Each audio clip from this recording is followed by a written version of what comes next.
How do you learn who you really are? It's not found in books. It's found on the battlefield. How do you learn who you really are? It's not found in books. It's found on the battlefield. Love it. All right, what's up, Warriors? Welcome back, Battlefield of the Mind. I'm back with Dr. Jack Rocco. I was on his show, and now he's on ours. And I'm really looking forward to doing like the deep dive in the conversation with you. So let all my guys know, well, who's Dr. Jack Rocco? Yeah, I am a board-certified orthopedic surgeon who has become a unicorn in the last several years. And that meaning, I did orthopedics for, like I said, almost 30 years and went through separation and divorce. My kids were up in Rhode Island and I was down in North Carolina. So, finding a decent orthopedic job up there was a little difficult, competitive area, 58, 57-year-old guy at the time trying to get into that market, and I didn't necessarily want to go back to rummaging through the ERs for broken fingers and toes, so, but I wanted to get up closer to the kids. So I took a job doing laser liposuction. And, so I went from the very hard bones, chisels, screwdrivers, saws, good old school manly orthopedics. So I went from that to pinky out doing laser liposuction to contour and develop the contour of a female, carving out the waist, snatching the waist, as the kids call it. So I did liposuction for 2 years, and it was my intention at the time. I had a 2-year obligation to the company to do it. So I did 2 years of liposuction, and like I said, it was a transition. It was a crazy transition, and I ended up liking it. I liked it a lot. It was still, like I said, carpentry can be chisels, saws, table saws, lathes, but can also be rasps and, carving. So I had great results with it. Patients were satisfied. But I also had the goal of getting into an office-based orthopedic situation. 30 years of taking call and fixing hamburger on the end of legs, night after night after, year after year, it starts to wear. That's a trauma and call is a young man's game. So I wanted to get an office-based ortho, and I also had this interest in opening a men's clinic. That's been something that I've been involved both personally and as a side interest. And being a guy, being former military, orthopedics. I grew up in a very patriarchal, the previous male-dominated type of world. And I've just, over the years and during my practice, you see a lot of guys struggling out there. You see the wounded warriors coming back, and they've been in charge of 300-400 guys, storming the castle and leading these guys in various missions. Then they retire at 40-ish. And I'd see these guys in the office, and that's when the shoulder starts, the knee starts, the back starts, the hip starts. But more importantly, these guys, not only were they physically being challenged, but also mentally. These are guys who were, top of their game. And then they come out in the real world and it's like, what, we got a great job for you running a forklift at the, Walmart distribution center. And I think a lot of these guys, between their physical ailments that maybe didn't bother them when they were in the service, they kept in shape, they start to hit them. And now they're restarting again. So, the idea of a men's clinic, they're popping up. The men's clinics are, a popular thing now. And it tends to be, testosterone, ED treatment, various, penis injections and what have you. But, most guys aren't coming to me complaining about their penis. Guys won't do that. But they do come in and they complain. It's the big head, not the little head, with most guys when it comes to their health care. whether it be, they've had a cough for years and they just ignore it. It'll go away. It'll go away. Men ignore, they take better care of their cars and their preventative maintenance on their weed whacker or lawnmower than they do themselves often. A lot of guys, not all, of course. So when I opened up this men's clinic, that was some of my, to take some of my orthopedic skills and, treat those non-surgical, you need a cortisone shot, you need a PRP injection, diagnose and treat some of the, the basic orthopedic issues along with the men's health. And I also wanted to the men's issues, the testosterone, et cetera. But I also wanted to incorporate, the 2 years that I did liposuction with, I really dug deep into nutrition, and, surprise of surprises, good health usually comes from good food, exercise, sleep, healthy relationships, all those basic things that no one can market really, so there's not a big promotion for it, but it's something, similar to what you do, you told me, or you told us, men need men. That's all I need to know. That's true. That's simple. Everyone understands that. And, I was also a Shriner, I was a Mason and a Shriner when I was back in Pennsylvania. And I love those organizations. Same thing. It's the guys would show up, didn't matter what. We would have these barbecue chickens, chicken sales, in February in central Pennsylvania on top of the mountain. And it's literally 10 degrees, 20 degrees. And there's 50 guys out there flipping chicken on this thing, baking chicken, selling chicken. We'd have, you name it. We used to have 80s prom night, So all us knuckleheads, me included, I went and I bought 20 mullet wigs that I handed out to everyone. So everyone's in the back, we're bartending for these events. Like all the Shriners, the guys, they get together. There's always guys there doing stuff, and it was just a great experience, So people would come up to me like, "You look familiar. Who are you? I can't tell you who you are." They're a patient of mine, and they're seeing me there with this baseball cap and a mullet, and then I take it off and like, "Oh, Dr. Rocco, how are you?" So I really enjoyed that. And then as I left Pennsylvania, I missed that too, so that idea of bringing men together for various issues, and our philanthropy was the children's, the Shriners Hospitals for Children's. We raised hundreds of thousands of dollars for the organization. I've worked there. I was on the board there. So, I just love that camaraderie. And like I said, as I left and moved to North Carolina, I missed that a lot. So the idea of bringing the men's clinic back together, try and get a place where men could come and discuss their issues, whatever they may be, or for us to have our website where we connect men to some of the resources. If someone is a dietitian, a nutritionist, or a mental, a psychologist, a coach, those types of things. So that's what we're in the process of building. For the men's clinic, is this going to be more of a service or more of a community? Stay with us. We'll be right back. What's up, Warriors? All right, you guys are listening to this show, and I hope you're loving it. But right now, I need you to know we actually do real deep work psychology. What the Warriors Way mindset is, it's a battlefield philosophy applied to human transformation. Together we rise and we train our men to be better men every day. There's goodness in you. We want to train you to be undeniably great. And so this isn't branding, this is tactical doctrine to help us so that we train together because our families and this world need strong men again. This is the way. Click the link to join in with our community, start training in our programs today, and I look forward to getting on the battlefield with you.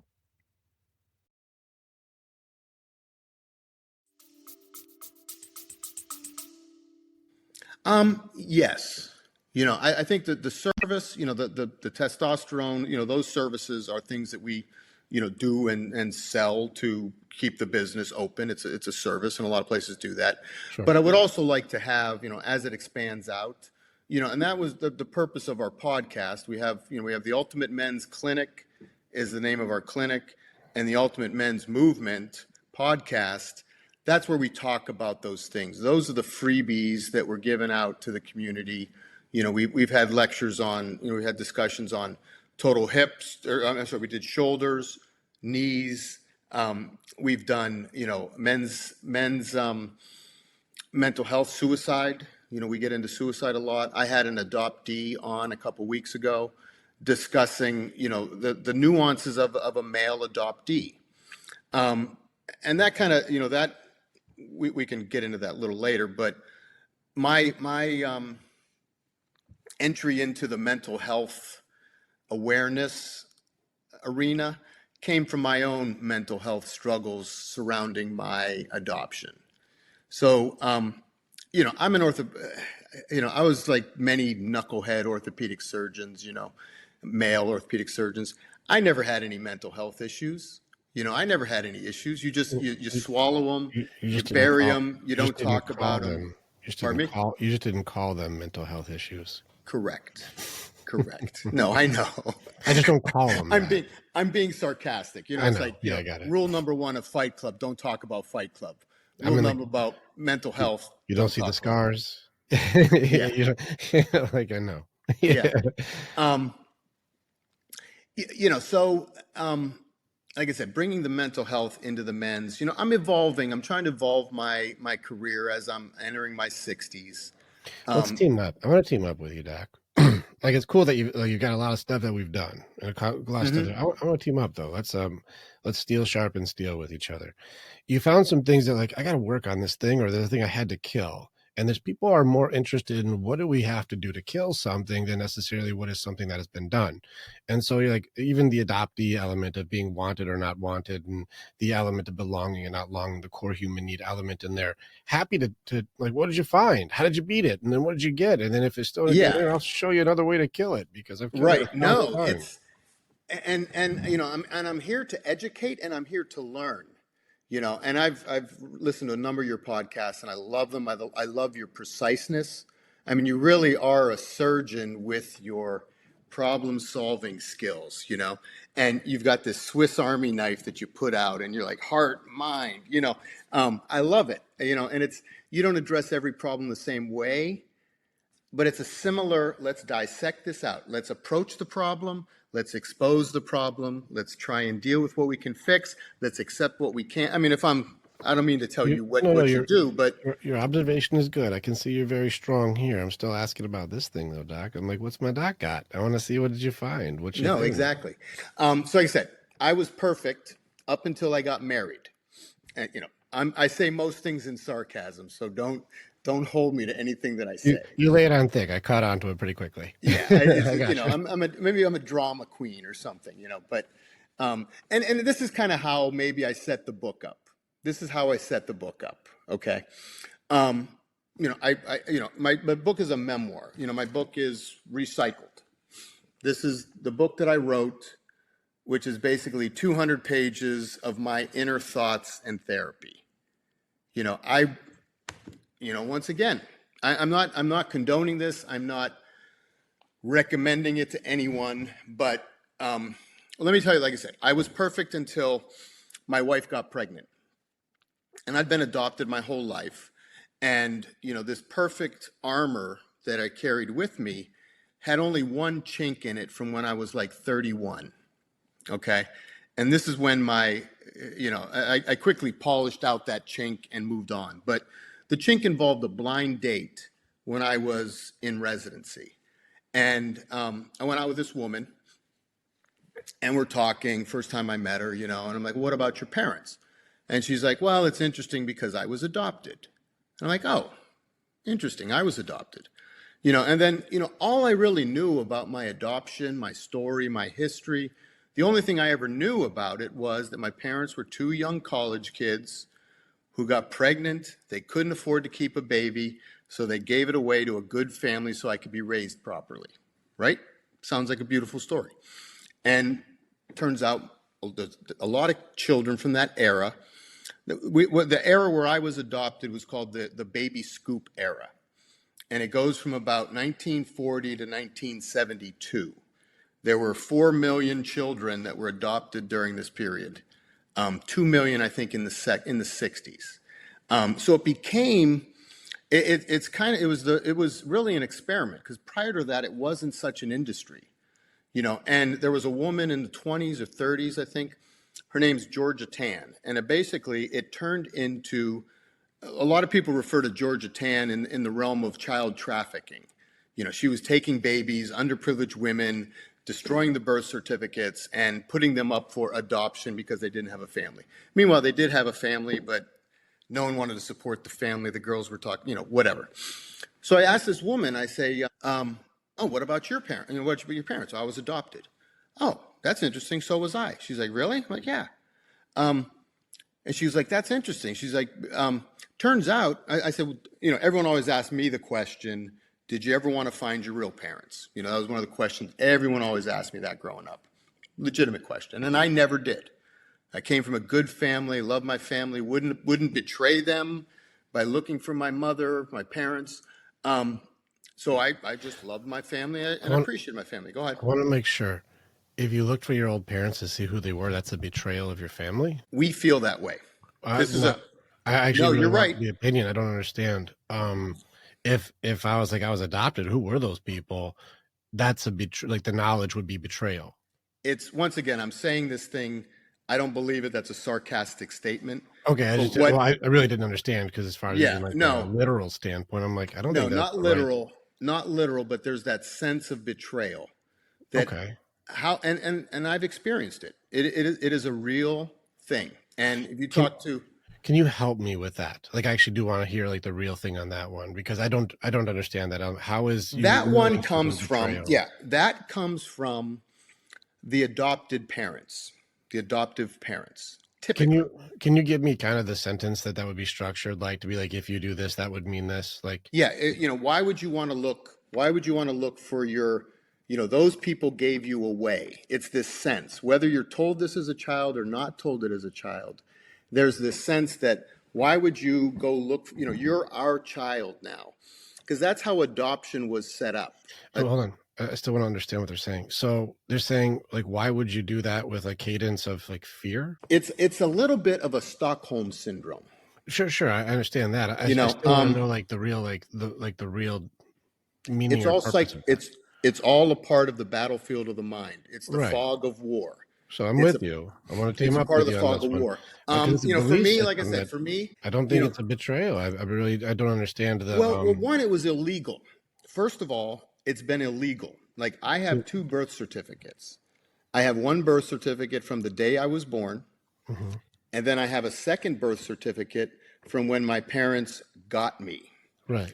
And, a lot of adoptees will talk about the got day, that you don't really have a birthday, you have a got day, especially during this, like I said, that baby scoop era of adoption.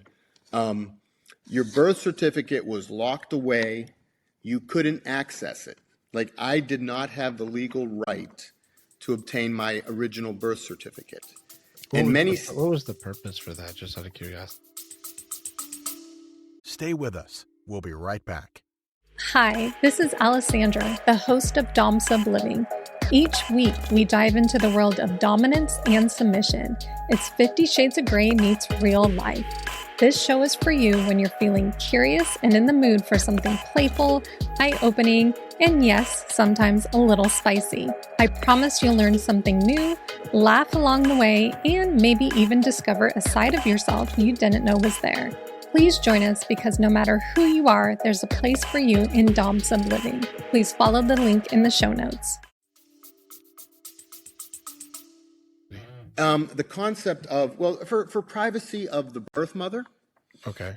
A lot of these, there's a book written by a woman named Ann Fessler, and it was called The Girls Who Went Away.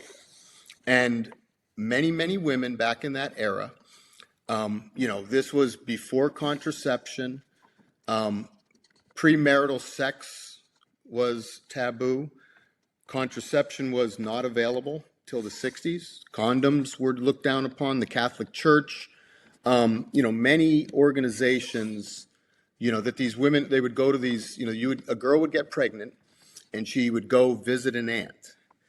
And, she would go visit this mysterious aunt. Meanwhile, she'd be sent to a home for wayward women, a maternity home, whatever you called it. And these women were, they would put wedding rings on them when they went into the organization. And there were many. There was Catholic Charities. There was Florence Crittenden Homes. There was Weiss, I think. There was one, the Catholic Church, did one. There was one that was more of a Jewish-based. Florence Crittenden, I think, was more just a nonprofit. And these women would go for the last 4 to 6 months of their pregnancy. They would live in the convent or live in the home for wayward women. And I've heard people talk about this. You would see, they would see these girls, all these pregnant girls, like out at the grocery store or out at the shopping market. And it's just like, those are those pregnant girls, those unmarried pregnant women. And a lot of the training that they went through was to convince them that you're not going to be a good mother. And some of the women would have to write down on a sheet of paper, what are the things that an intact family, a mother and a father and cousins and aunts and uncles, what are the things that this intact family can do for your child?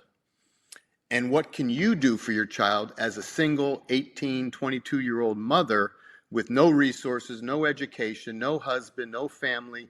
Your mother's mad at you, your father's pissed off at you, your priest doesn't want to see you in church with that big belly. Your doctor says, I know some people that can take care of this problem, because this is pre-Roe versus Wade. So there was no, abortions were done in back alleys.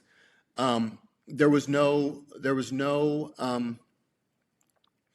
open, we are so much more transparent nowadays that, these things sound ridiculous, but it wasn't that long ago. I was born, it's longer ago now than it used to be, but I was born in 1966. And in 1966, I said these things weren't available. Interracial marriage was still illegal. I get the times. Like I got writing and stuff on these, and so I could pull up my writing, and like I've written on these things before, and so I was like, these are very familiar things. I watched these transgressions that are done, and the abuse of goodness and the weaponizing of goodness is used against these women, and so I kind of want to stay in this like area for a second. This is the way that it's described, and the way that it sounds like they use something that is a good thing and they weaponize goodness as a form of evil. This doesn't look good. And like I said, and the women, what's one thing to do something unkind or to do something foolish. That's a different thing. But to intentionally use your goodness as a weapon is as dark as I can think of. And I wrote to abuse and weaponize love, innocence, compassion, vulnerability, and trust. So this is the evil of mankind, and betrayal is the exposure of your evil self. The desire to betray goodness to get selfish joy from the destructions of others. This is the evil feminine. But also those who use love, innocence, compassion, vulnerability, and trust to deceive to get what they want and betray goodness. This is not a nice guy. This is a bad man. Like, these are the elements of the bad masculine. And these are like the people who will abuse and weaponize goodness. And these are people who, like, having a baby is a miracle thing. It's a wonderful thing. But then to make somebody have so much shame around their goodness in order to destroy who a human being is, to control the outcome of another life and call yourself working for God. Listen, I try not to Matthew 7:1 this too hard, but that sure doesn't seem like a God move. You're doing it, Rick. You're dissecting down to the core. Shame, guilt, weaponization of these things, and, these things have happened and the issue is that these things, people have been having sex, since the beginning of time. And people have been married under, whatever government structure creates marriage. And at some point, whether it be Victorian era, I'm not you're probably more, you could Google these things, but, at what point did marriage and child childbearing, become inseparable, that you cannot have a baby if you're not married. Well, it's the judgments of people. And again, it's the adhering to the opinions of outsiders that makes it so that your measurement of authenticity is based on the appraisals of people who are blind. And so if you're measuring the worth of who you are off of the opinion of somebody who has no fucking clue who you are or what you're doing or what's going on in your life, they just have a judgment, and that's where your value comes from. You'll always be wanting. You'll never be good enough. And Boom. so that's what I see with these things is it's like what a psychological and more spiritual demolition of a human being in order to do what? To take their baby away from them? I'm still trying to understand the organization itself. I'm going to destroy this woman so I can take their child. Yeah, I wish I could say it was one organization. Well, it's just any of the purpose of them. But hey, Rick, it's still happening today. I believe it is, and it's in different contexts.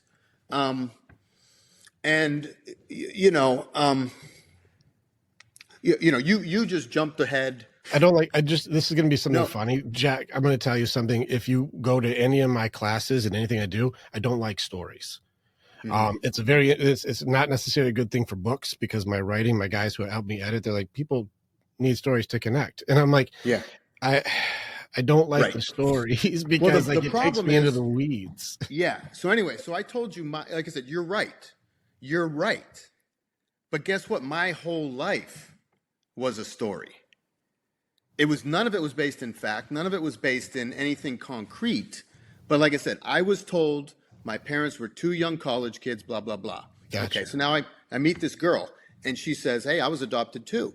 And she's like, yeah. I said, hey, did you ever want to find your real parents? And she's like, yeah, it's interesting because I grew up hearing that my parents were two young college kids who lived at the same story. This woman I just met, same story. And I'm like, really? Like all of a sudden I was 31 years old. I was an orthopedic surgeon, senior resident in orthopedics. I was on my way to the Air Force. I thought that was a true story. I thought that was my story. And that's all I knew. I had this little grain of a story, but that was good enough for me because I had a good family that I adopted. They adopted me. I adopted their story. And I say in the book, I was born in Erie, Pennsylvania, and my last name is Rocco. It's an Italian name. And as an Italian in Erie, Pennsylvania, you are automatically Catholic, Democrat, and Yankees fan. So those were the pillars of my life. I was Italian, Catholic, Democrat, Yankees fan. Those were the corners of my wall. And then over top of that was my grandfather's immigrating to America. That was the roof. We were American. So that is my foundation of my identity. And I know you talk about this a lot. And I know you talk about grieving. And I said, as soon as I started hearing some of your episodes, I'm like, dude, it's all in here. And I went through it sitting in that chair over there during the pandemic by myself, recently separated, recently divorced, in the process of getting divorced, thinking, what the fuck happened? Everything was perfect. Everything was perfect. What the fuck happened? For me, the 800-pound gorilla in the room was always this adoption thing that it just always hovered over me, So anyway, so this woman tells me that, and I'm like, really? That's my story. So my whole story was just blown away, before we even made it to the salad, of the dinner. And the way I would describe it in the book is like, I got smacked in the face. And then, I said something else and she smacked me back in the face. All her words just like left me dumbfounded. Like, really? And she's like, we need to go down and pick up this book called Journey of the Adoptive Self by Betty Jean Lifton. I'm like, okay.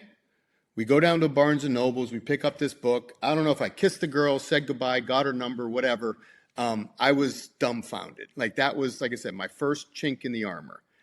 And I said, I was perfect up until that moment, Rick. I swear to God, as far as I knew. That's fine. So anyway, I understand, like when you say, because you keep saying everything was perfect. Yeah, I was perfect. I'm just making sure that the people know, like this wasn't perfect. Sarcasm, like because sarcasm. People are like everything's perfect, and how come you got divorced? Everything's perfect, and how come? So I just want to make sure people are They may Right. not catch you. I may be a little more colloquial than I should be, but Well, no, you can still be my you. I no, just know that but people are listening and won't but understand. I do think for the adopted mindset, you were this immaculate conception that just magically appeared on the planet. Who were my parents? Who were my grandparents? What was my ethnicity? What did my father do? Where did my parents meet? How did they have sex? You don't have any of that as an adoptee. You're boom. You're pushed out of the womb. I mean, back in those days, my mother said she had, she delivered me. I went to the nursery. The next day she said, "Can I see the baby?" And they said, "Yeah, well, we can bring him in, but he can't stay long," because they didn't want her to bond with me. So they brought me in, and she said I was there for 15 minutes. She had 15 minutes with her. "You're doing it to me, Rick. Why are you doing it to me?"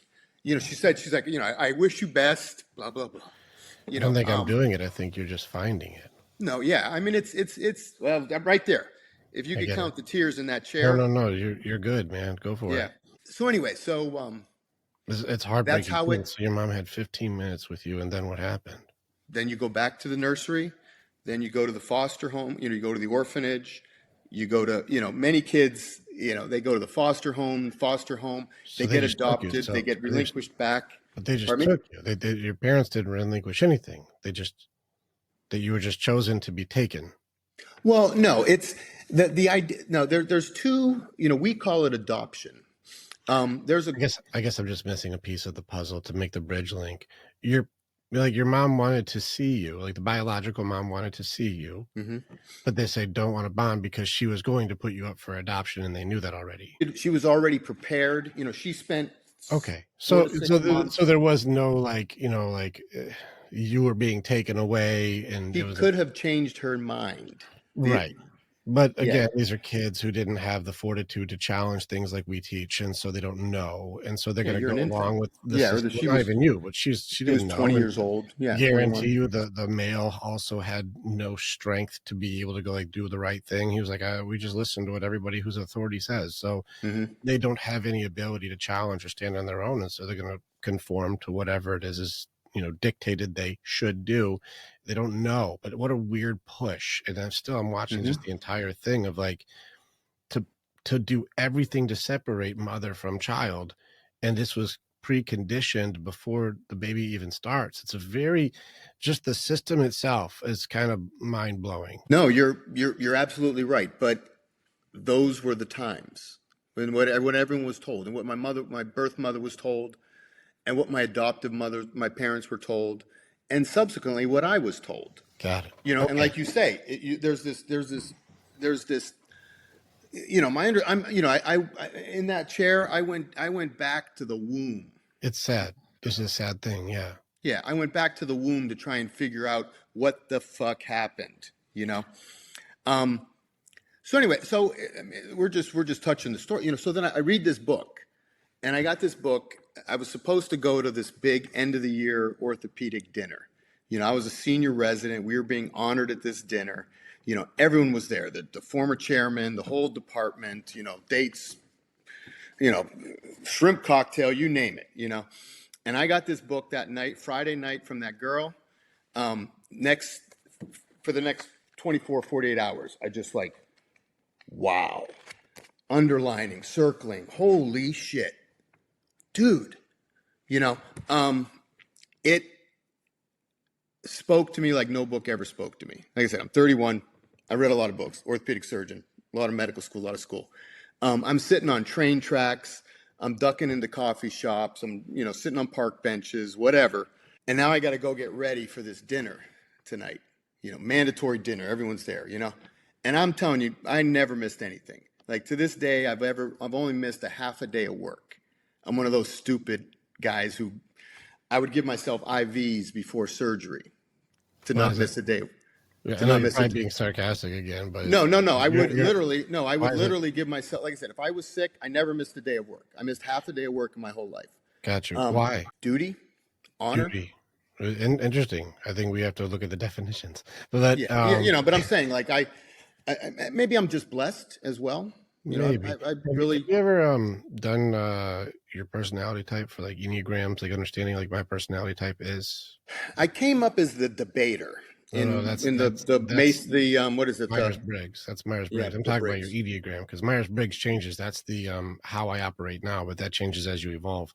Hmm. Your Enneagram doesn't change though, and so this is your personality type. But if I'm reading the way that you've come off, it's very type 3, and that's the achiever.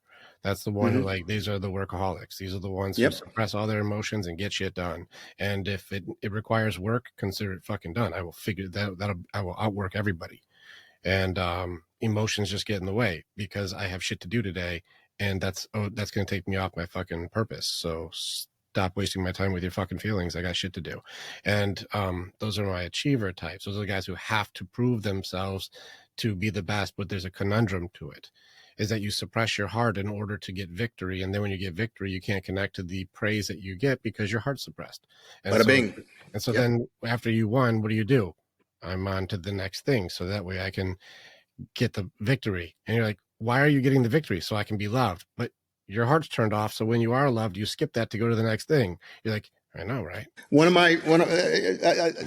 I knew I came to the right place, Rick. I know I came to the right place. I can't tell you how many times I said, hey, if I had feelings, they would be hurt, quote unquote. That's a Roccoism. I'm not, like I said, I'm better. You're seeing a better person right now.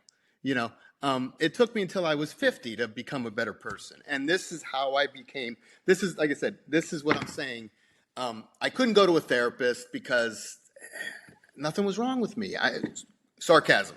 You go to a therapist, something's wrong with you. And as a physician, Dr. Rocco's seen a therapist, there's stigma with it. There's taboo. Again, there's just so many other people's opinions that shape the behavior since even before you were born. It's so amazing how many people have to conform to the judgments of blind appraisers. It blows my mind. Right.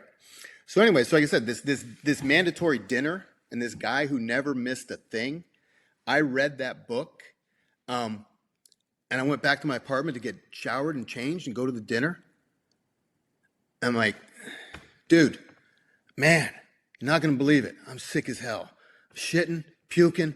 I can't go to the dinner tonight, man. I'm sorry. And I sat there reading that book, just completely. I told my junior resident at the time, like I said, this was, like I said, the book is 200 pages. I could have made it 200,000. It's your life story. But I remember telling my junior resident, they're like, what happened? Why didn't you go to the dinner? You were sick? And I'm like, well, yeah, but, it really wasn't the sick thing. It's just, I had this date and she told me about like adoption. She was adoption. And I read this book and I'm telling, like, this is how it felt. Like my whole life was a dirt ball. Remember when you're a kid, you throw the dirt balls at each other? And it's like that date did this. Dust. That easy. So what kind of strong man am I? One date with another adoptee and my whole story, my whole life, my whole belief was crumbled, Well, that's actually a really good question. What kind of strong man am I? And then like, this is the reality of it is almost everything that you were doing was lying. And so as soon as somebody gives you some truth, it's going to fuck your ass up. What kind of strong man am I? I'm like, oh, don't check, because if you have to be great, I'm gonna fall the fuck apart. I'm only as good as my facade, and as long as you don't check the capability or the competency of my authenticity, I'm the best. Yeah, I'm the fucking best of the best. And then it's also it's the church as well, the power of the church.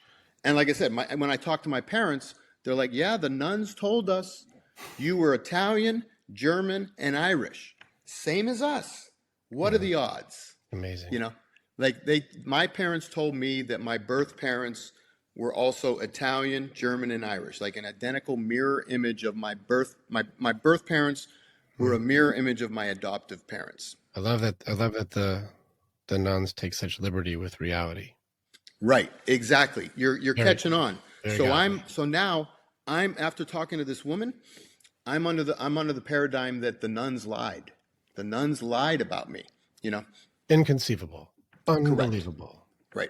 Nuns wouldn't lie. How could they?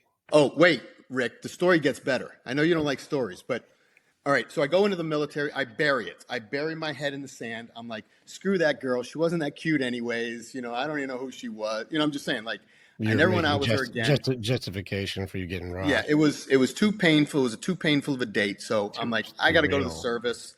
I got doctoring to do. I can't deal with this emotional nonsense. Yeah, I know what flight looks like. Yeah. Right. So, I go into the service, you know, so like I said, some of the, you know, how I set the book up, you know, maybe that's my creative liberties that I took with the book, you know, just like this. And it was a successful childhood, successful school years. I get through residency. I'm like a couple months from being done with residency. And this one date just crumbles my whole life, you know? Anyways, so I bury it. I go into the military. I get out, I get married. So now we're up to speed. Okay, so I get married. My wife gets pregnant within the first 2 months of the marriage. And, you know, while she's pregnant, she says, hey, don't you ever want to find your real parents? I'm like, oh, good God, don't start this nonsense again. You know what I mean? Like that date, my wife now brings it up. Don't you want to find your real parents? I'm like, no. And she's like, what about your medical history? I'm like, 37 years old. I'm healthy. She's like, what about the kids? Aren't the kids going to know their medical history? I'm like, nope, they know me. You know, don't you think they should know? Nope, I didn't know. I did fine. Leave me alone. You know, she had no idea, you know, how I was crumbled 10, 12 years earlier. No idea. And I didn't tell her that. Why would I tell her that? I didn't know. Yeah. I didn't know it was because I was just. Yeah, don't tell her that. That'd be the truth. Fuck that. But I also would like, no, you're right. Here's the end of the story, and I know you're going to. I'm going to tell you the end of the story is I forgive everybody in the story except for this guy. It's because you weren't being honest with you, so you couldn't. Yeah, I wasn't being honest with myself, and I lied to myself through most of it. So anyway, so she finds. Here we go, real quick. There's deep stuff here. Go for it. All right, so she's like, what if I get the paperwork and fill it out? Will you sign it? Sure. Give me the paperwork. You're never going to find her anyways. The courts are locked. You're never going to find my mother. You know, 3 years later, I get a call.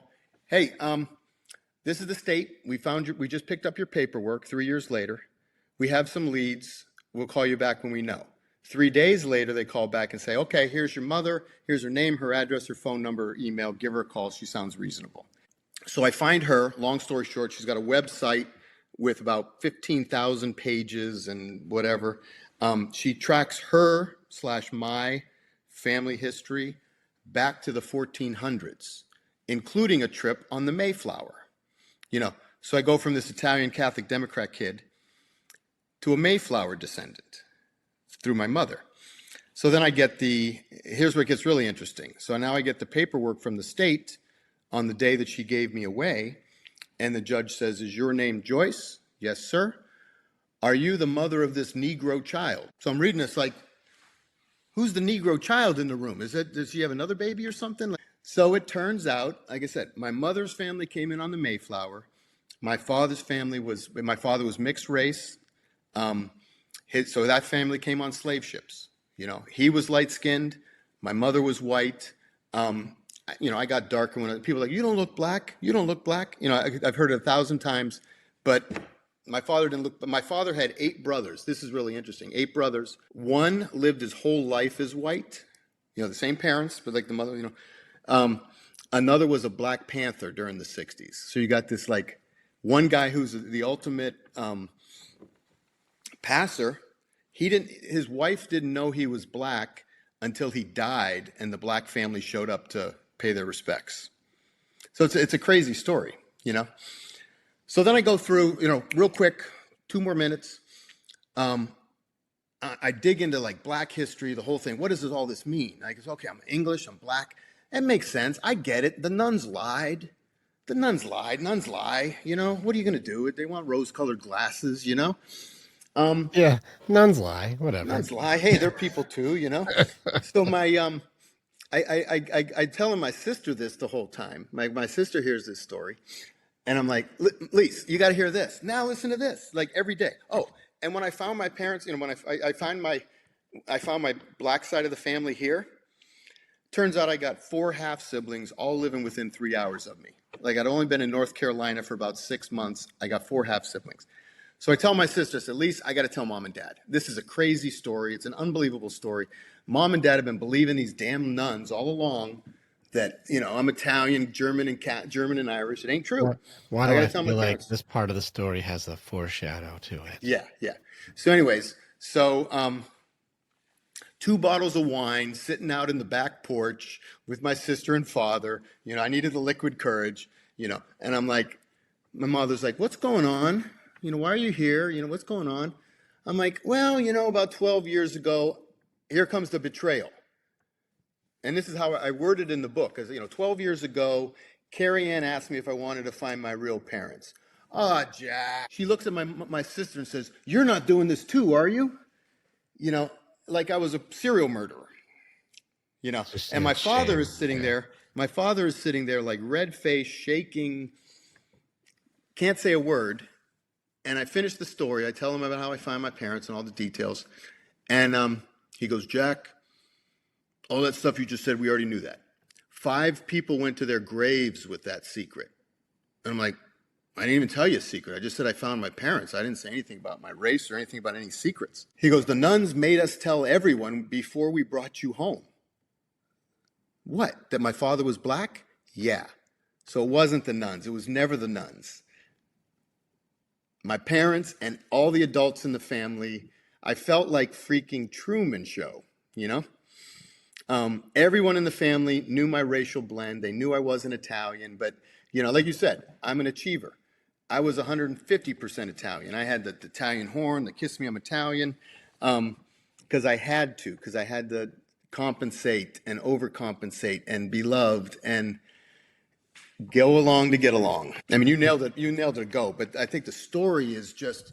It'll help people, yeah. Like, again, like, I'm a human behavior expert, so like I already I see the pieces between the story, but no, it's a powerful thing for identity and the elements that you have in here. It's very, very it's an eye-opening thing for all these things. It's very crazy, especially with parents, because I think that working with people, the parent curses are the worst. Like the depth of the curses from the generations, it echoes through every belief system that you have. And so it's important for you to discover these elements. And it's important to, I actually talked to the guys this morning. I was training this morning, and I was telling one of the guys that it is important that we have to, at some point, outgrow your parents. It's part of, the Freudian and the Carl Jung, and they get into the death of the father and all of these elements where, like, as a man, there has to be a point where you look at your father and you're talking to him about something and you go, holy fuck, I know more about this than you do. Like, you're not above me at all. Like, we're equal, or maybe I passed you. Like, there's an element of, for a father, you have to be able to look at them as, like, I can look at you as a man, not as a teacher or a parent or a guardian. You're not that. You're a person now, and I am independently capable on my own now to speak to you as an equal. And that death of the father is required. You have to be able to look at your parents as people and not as parents. And this is a very healthy thing to do, by the way. It's a part of that rite of passage for manhood to look at your parents and go, you're people. I don't have to listen to you anymore. Right. You're people. And so it's very difficult when you realize that the people who you are relying on have taught you to be a liar compulsively, because that's what they are. And when you see the reality of your entire love system, it's devastating, because you realize it never was. The way that you love me is lying. That's heartbreaking. Not necessarily because they have bad intention. No, because that's them doing their best. Right. No. And right. Like I say, so it's not a judgment of cruelty. It's just a lapse in goodness. Right. I'm just saying, like, going through the book, going through the story, when I was writing it, I had an editor who was, writing along with me. We're going chapter by chapter, and I'm developing the story, and I knew the story, but I'm also throwing little snakes here and there in the story, and I eventually at the end, I'm like, I need to tie up all these dangling snakes at the end, because I don't want to throw my grandfather under the bus. I don't want to throw my mother under the bus. I don't want to throw I don't want to throw anyone under the bus, Why not? everyone is under the bus, but here's how I. No, I really am not messing with you, Jack. I mean, No, I'm a peacekeeper, and you're right. Careful. Why No, not? you're right. Because I'm not tricking. I'm not trying to mess with you at all. I promise you. Like, if I want to mess with you, it gets louder. No. Like, this is really, I really do want to, like, know, like, for real, like, why would I not tell the truth about something somebody really did do and call it throwing them under the bus? Well, here's how I summarize it. I use the old, there were what are they called? Like successories, they show a guy running up, endurance, there was also one that were called, the one that were like the opposite of those. They were like sarcastic statements, of course. And the statement is, no single raindrop feels responsible for the flood. Mm-hmm. And it does come down, it's even a harder pill for me to swallow. It wasn't my father, it wasn't my mother, it wasn't my grandmother, it wasn't my birth parents, it wasn't my white family, my black family, the priests, the nuns, the doctors. It wasn't any of them, but it was all of them. Yes. Et cetera, et cetera, et cetera. It was all of them.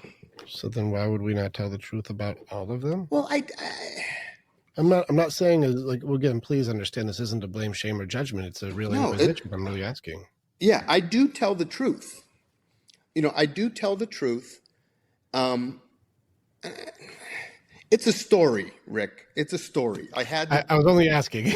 No, I know. You're not under oath right now. Now I'm going to throw the book away because it's not. Yeah, again, you're adding something. I just wanted to know the answer to this. I'm not even fucking with you.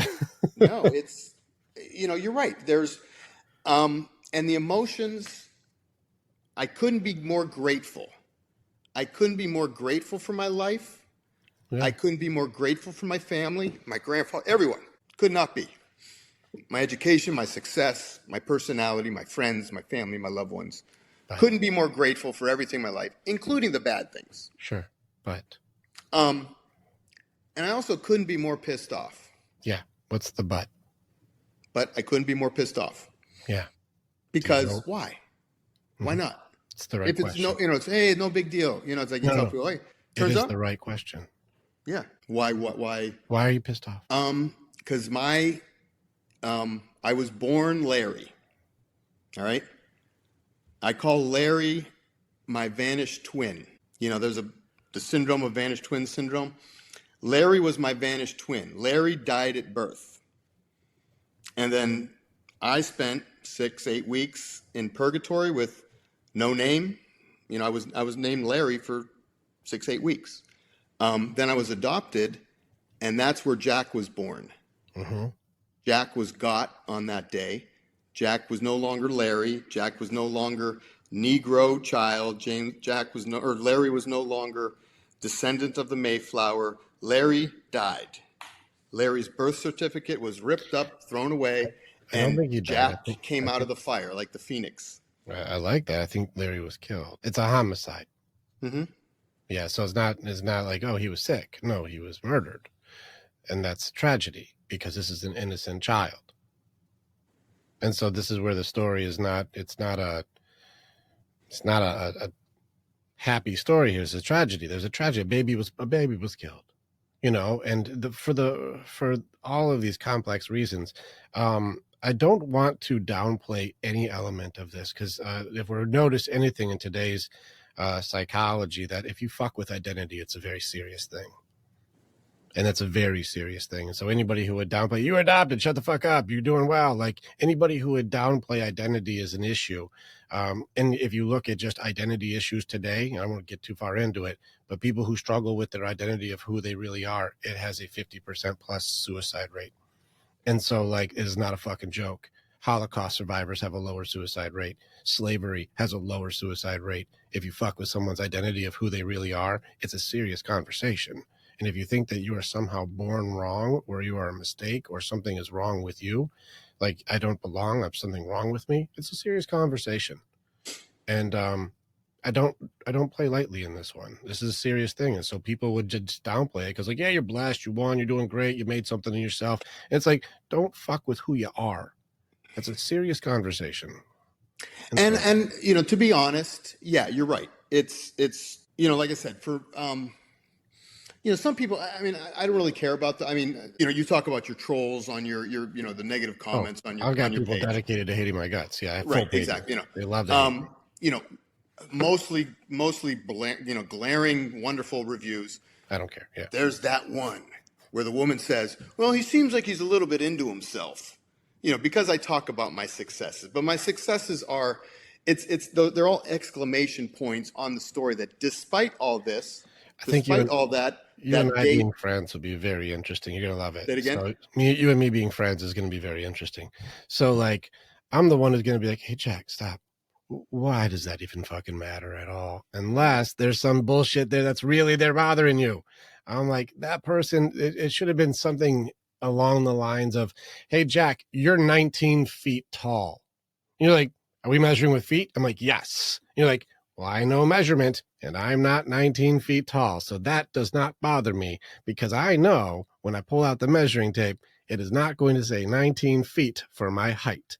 So Right. That doesn't bother me. Well, unless somebody says some shit that's really in there and you're defending something like, why would that bother you? Are you full of yourself? You're like, I'm not fucking full of myself. I'm like, what are you getting upset about? Fuck them. You're not 19 feet tall. Who gives a shit? Right. Well, I'm not recycled either. Yes. The title of the book. Mm-hmm. And in the book, when I introduced the first chapter, I introduced all my cousins. Aunt B was, the Yoda. Aunt Jill was the mother hen. And me, I was the prince. Interesting. I was the oldest son of the oldest son. And this was the adopted family. Pardon me? The adopted family. Yes. Got it. And I was. No one ever called me the prince, but it was like I said, I was the oldest son. All my cousins are like, whatever Jack did, they'd follow along, and Jack was the leader, and of course Jack was also like, what happened? Nothing. We were just standing out there doing nothing, and next thing you know, these bees are attacking us. Yeah. And everyone in the family's getting hit with wooden spoons. I mean, I think it's a funny. I didn't think I could come out at the book and say, oh, this is a horrible, sad story. This is, shut up, dude. You're a doctor. You're whatever. Again, that thing. Why is that in there? I don't know why that's there. Because that thing where you're like, you keep downplaying like things like that, and this is. I'm not trying to like analyze you here. I'm just trying to like catch like the conversation. No, I'm consciously telling you when I was writing the book, I know I do it. Yeah. I know I do it, but when you've been doing it for 50 years, yeah, you don't just stop.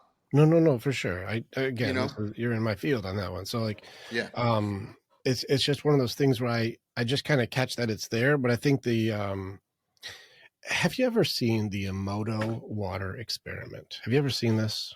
Mm-mm. Okay. I think I have the book somewhere in here.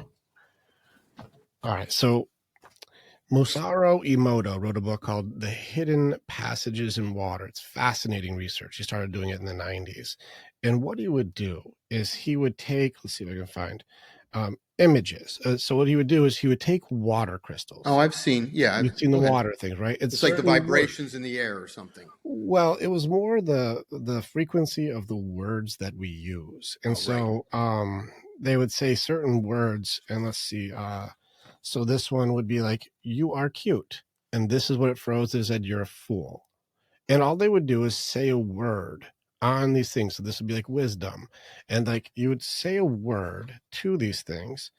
And then when they froze it, it would have like these beautiful shapes for some things. And then it would have like these like just destroyed ones and other things. And so if you haven't seen this, it's fascinating stuff. And the reason why I bring this up is because even if you're being sarcastic, your subconscious doesn't know. And so if you're saying something that is meant to be a deflection away from a truth, but it's still the words being used upon yourself, we're mostly water. And so your DNA and your soul knows there's something off with the frequency, even if it's meant to be a deflection or a joke or to make light of an inadequacy or whatever the reason would be. Your DNA doesn't know better. Even if you're talking about somebody else, and if I said, Jack's a fucking fool, my DNA just hears you're a fool, and it Mhm. still affects me. And so that's why I'm I try to catch the words of that you're using. I'm like, there's a thing that's happening where you do have a Yeah. wrong words on yourself energy. And I'm like, Jack, I don't think that one's your right words for you. Even if it's meant to be satirical, it still No, affects you. and I like I said, you're speaking to a different man than I was 10 years ago. And I guess because I had to be accepted into my family. My family wasn't college educated. My parents weren't athletic, you know. Um, I had some characteristics that I needed to cover up, I That's had rhythm, I so had speed, hard. I had a bubble butt, you know. Listen, try to cover up that bubble butt. Good luck. Like, listen, now you're pumped to be caked out, right? Yeah, right. Yeah. No, I'm just saying, like I said, and these are some of the, I know now that I do it, and I know now that I've done it, and I know now why I do it. Mhm. And I have actually, here we go. I'm patting myself on the back. Let's get it. Writing the book, I've had so many people reach out of nowhere. Like I had a guy a month or two ago on LinkedIn. He's like, dude, I saw you did something about adoption. I remember you. I was a medical student when you were a senior resident. He goes, man, I was adopted as well. And he goes, I found my birth parents. It's amazing. I'm going to read your book. He writes me back a couple weeks later. He goes, man, that was like reading my own autobiography. The things you talk about, not just the school and temple and the people that were there. He goes, man, I've always wondered. I've always downplayed my success. He says the same thing. Yeah. I've always downplayed my successes. I always felt like, he used the words, I'm always leaving meat on the bone. No matter what I'm doing, I could have done better. There's always meat left on the bone. And I get it. That's an adoption thing. It's interesting. Yeah. And you say about the lies. I'm going to tell you, here's one thing I'm going to add to that, because I had this conversation with another adoptee. I'm proud of the book. I'm proud that I stood up. I'm proud that I published it.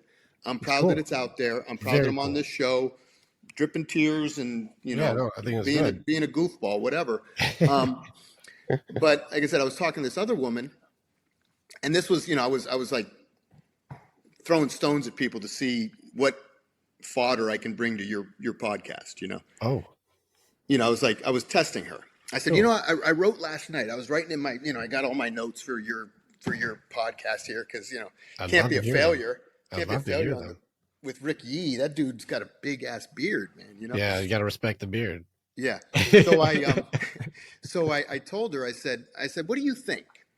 I said, I wrote last night that adoptees are the biggest liars you'll ever meet because they don't know, so they have to make shit up.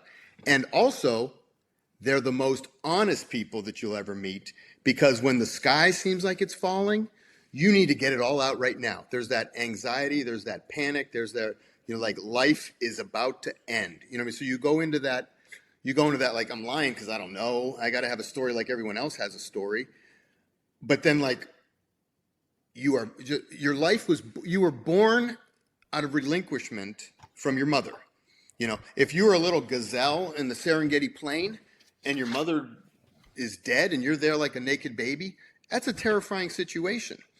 And that the adopted child, when they come out and they're given away, they've lost everything. They've lost their soil. I call the mother in the book, I call my mother the soil. It's the ground from which I grew, and now what? Like you've been in that womb. Like I said, my meditation went into the womb, and I'm in the womb, and I'm starting to see neurons are starting to connect, and I'm just floating. I don't feel anything, but I can see red, the light through the wall. I can hear her vibration. I can hear her bowel movements. I can hear, she's happy. She's sad. She's sad. Why is my mom sad? Why is my mom scared? Why is my mom full of cortisol and adrenaline? Oh, gee, she's got to tell her mom and dad that she's pregnant. Oh, shit, what's going on there? But you're feeling all this, You're still, you may not be, you don't have a brain. You have a brain stem. So you got a lizard brain. You're hearing, but then, boom, you get put out into the world. And the same thing that everybody else does. Then you go back to your soil. You suckle, you nurse. You're like, oh, okay, all right, now things are better. I'm back home. But that adopted child is taken from their mother, like I said, put under a heat lamp, put in the nursery, maybe they see their mother, maybe they don't. Then they go from place to place to place to place to place. There's no foundation. So people say like, well, you were adopted at 6 weeks. That's not so bad. Like, that's a freaking long 6 weeks. That's 6 weeks of your only 6 weeks, It's a very important part of development. Yeah. That's a very fascinating thing. This is I've had some pretty amazing people on the show, and I believe there are people who are masters generally in their field. This usually goes into mind, heart, body, or spirit. And I've had people who are elite in every side. And usually people go very far one direction for the strongest element. And I've had spirit side people, guys who can, Daniel Jackson, who can see spirits and shit, or Maria Callas, who she heals people through touching and shit. It's fucking wild, the things that are in the spirit side element of humanity, our souls and who we really are. Mm-hmm. And he said something to me that sparked what you saying is a little like, I didn't have a brain yet. It's just a stem. It's like, he said something. He's like, do you believe there is a spiritual element that exists? There's a spirit, you have a soul, and there's a spirit element, whether you believe in God or there's, energies or whatever. Do you believe that there's spirit? And do I? Yeah, even so. Sure. Absolutely. Sure. So there is. So spirit. Yeah. He's like, yeah. What organs do spirits have? What organ? Yeah. What organs do spirits have? I look at spirits as like a vibration, as a, is that an organ? I used to use this word smaced. It's not a smell. It's not a taste. It's like, it's an essence. It's a, sure. It's coriander. Is smaced an organ? No, it's not a physical organ. It's not a liver. It's not a kidney. No. It's not a brain. It's not a heart. It's not an organ, right? And yet, spirits have memory. So when you said well, I don't even have a brain yet, how could I do that? I don't think your brain is your memory. Boom. I don't think your brain holds memory. But your spirit holds memory. Like I said, that's where the lies come from. Yes. Oh, sorry. No. That's where the truth comes from. The lies, as your cortex develops, and I split it all, like the book, I do nurture, nature, and free will. The rest of the book is a reluctant search for true self through nurture, nature, and free will. That's exactly it. It's like your brain stem, that is your nature. That is your fundamental core. I mean, it's an analogy. It's not. I got it. Yeah. So your brain stem is your nature. That's your natural self. So that, as this outer orthopedic surgeon brain was molded and formed, yeah, we need the scalpels. We need persona. Get the external fixator. Boom, I'm an orthopedic surgeon. Control. But then all of a sudden, the lights don't work. Oh, Jesus Christ, what the hell? The lights aren't working. Your brain stem now is taking over, and there's that panic mode, because now now the sky is falling, Chicken Little. You're going into your brain stem, because that's you when you had that trauma as an infant, that is the memory of that separation, that holy shit, how the hell am I supposed to do this out here by myself? My mother, where'd she go? And I think a lot of adoptees have that. They do have anxieties. Can I give you a different perspective? Go on. Mm-hmm. Whenever I work with anybody, I do not work with them as a diagnosis or an identity. I think that most diagnosis is incorrect, especially when it comes to mental disorders, anxiety, depression, these issues. People will adapt themselves. I don't believe that the anxious attachments or attachments are even a thing. I think those are all created because none of them lines up. They don't make any sense. And so I really dismantle a lot of these identity disorders because they're belief systems that get implanted. And without challenge, you'll make sure that your beliefs are always right. Mm-hmm. That's what people will always do. I do a whole training about you're always easier right. That way. You wouldn't get out of the house if you didn't do that. Not easier because it's still a betrayal of self. And so we just call it easier because it's not being challenged. But if ever challenged like that date, your infrastructure would fall the fuck apart. And so as long as it's not challenged, it's easier. But if it's ever challenged for authenticity, I'm fucked, and so it's easier as long as the lie holds up.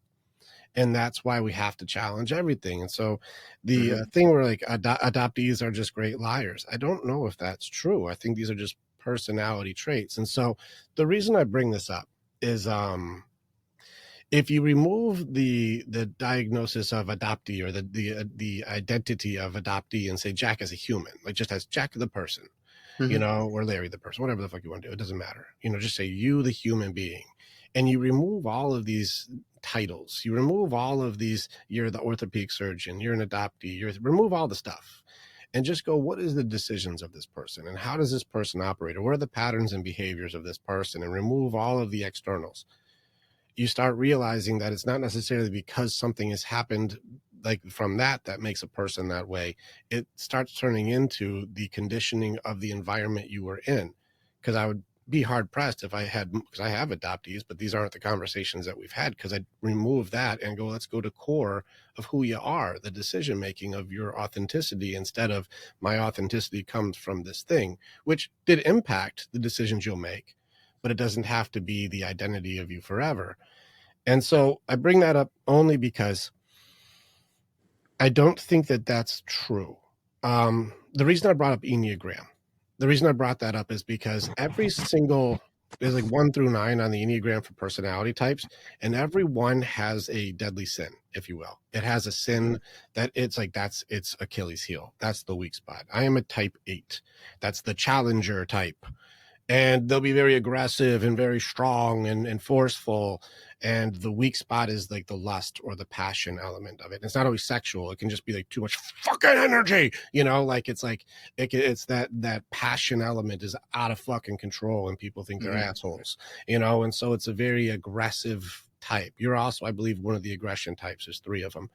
And so 3s are also an aggression type, very go-getter, going to get shit done. You know what they say, like out of all the personality types, the 2 that are most likely to break 100K is 8s and 3s, most likely to be the success ones, because they don't take that shit and they fucking get shit done. Like those are the ones that are most likely to be the bosses, right? The weak spot on the 3s is deceit. That's the weak spot, is a control mechanism through deception. And you guys chameleon in a way that is remarkably good because you do it different. 4s also are chameleons. 2s will try to do it to heart side. That's a heart side thing. But the tricky thing about a 3 is they suppress their strongest element to achieve things. And this means you suppress your heart because it's a heart side. You suppress your heart in order to get shit done, which means I deceive myself to be able to progress or win or achieve or be first place or be the best. And that's its own conundrum. Each one has its own conundrum, just like my type 8 is the hurt child, if you will, who like, I will fuck everyone up, fuck you, fuck all of you, I'll fuck around and find out, you motherfuckers, I will fucking, and they're fucking like sociopath. But all I really want is someone to be close to me and hold me. But I do all this behavior that pushes everybody the fuck away. Right. That's my own conundrum, right? And the same thing with you is you truly want to be loved and truly accepted and truly belong, but you shut down the part of you that can connect to it. And that's where we have to defeat our Achilles heel. And every number does it. 2s are pride, 5s are greed, 7s are gluttony, 9s are sloth. Like they have their weak spot.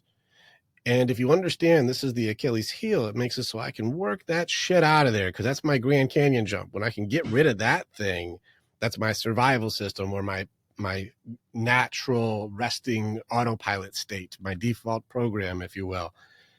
If I can get that thing under control, then my authenticity can actually work through. And I don't think that your identity will be routed in adoption. It'll be routed in who you really are. And it doesn't require a birth certificate for your soul. Yeah. Thank you. Thank you. And you validated me. Like I said, you took the scalpel, microsurgery. You did, dude. You did. Microsurgery. You went down, it's I can't tell you how many times, how many times I used the word chameleonization. I was a chameleon. And at the end of the book, I think I come to your conclusion. And my next book, the title of my next book, if it ever gets done, is The Last Word from This Book. And the last paragraph of the book goes something like, I say at the end, I was never the prince. I was just someone they loved. And most importantly, I was never recycled. I was always authentic. I was put in a bad position. So then I said, I've been a doctor, a father, a husband, a failure, a success. I was, welcomed and abandoned. I was relinquished and chosen. But in the end, I'm probably at my best being me, authentic. And I think that's I mean, like I said, 2 years, however long it took me to write the book. The ending is very simple, but it's very true. And but going through that journey, like running through the weeds for me, I had to run through the weeds. I had to punish everyone. I had to forgive everyone. And I still have a hard time forgiving myself because I knew who I was. I was living in this body, in this brain, but I lied to everyone to not tell them who I was, whatever that may be. Like I said, I was more the people pleaser, the kiss ass. I know that. And I put adoptees. I think it's not an uncommon thing for adoptees. Two broad categories of hyper assimilators with adoptees. Yes. And the other group is the rebels. They're like, I think it's just people. That's this. No, nice I know. guy, I said you're right. I mean, thing. Aristotle had to classify everything, so we classify. But even still, even if you just take all that, I don't think it's adoptees. And this is where, like, the more time I would spend with you, I would be like, this is a thing that happened, yes, mm-hmm. and it happened, and but I don't think that's who you are. I think it's a thing that happened. Right. And so then I would go like, well, who do you choose to be right now? Because the authenticity of your soul and your character and your purpose has nothing to do with that. But the fortitude and strength and the knowledge and the just the raw fucking grit that you got inside of you because of what you've been through will make it so whatever you're doing next is very, very possible. And so, yes, you had to go through these very difficult things. I listen, our backstory it's riddled with wins and losses. There's tragedies and there's victories. Like there's all these things that are through all people's backstory. But I don't look at the past as an identity or a diagnosis or a trauma or any of that shit. Even though I've got lots, I don't use any of those as my identity. The past is a lesson only. It's only a teacher. That's all it is. Every single thing that happened is only for you to make better decisions that are authentic. Every failure you've ever done, every loss that ever happened, every sin that you've ever achieved. Yeah. Yeah. Each one of these is to go, well, did you learn? Yeah. But Rick, the problem is, those lies that they're told when they're young. Yes. And not everybody makes it through the weeds. We pour a little out for our brothers who are no longer with us. Not alone, Like people kill themselves over this stuff. Correct. And like I said, so alone, by the way, the isolated. Yes. Yes. Yes. So the message is, stop lying to your kids if they're adopted. Just because you don't like this and they're that, you got to somehow come to terms with it because that child is that. Like the lies and it's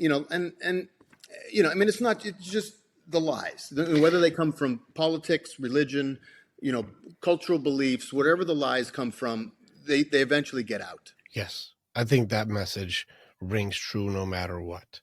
And I think it's we're in a world right now.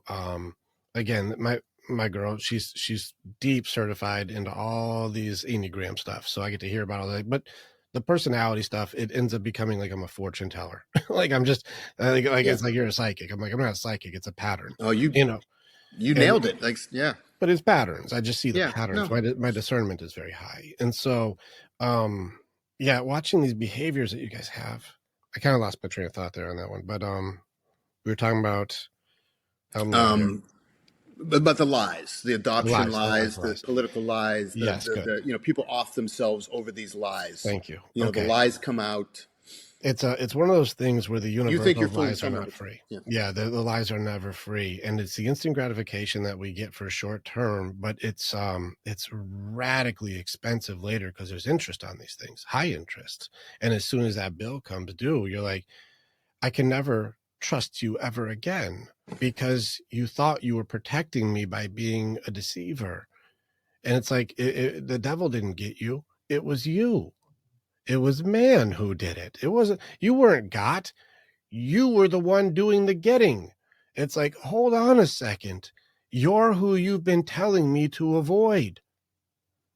And that's a very expensive conversation, especially when it comes from parents. And so I agree with you that learning how to deliver truth is probably more of an impactful skill than trying to control through deceit.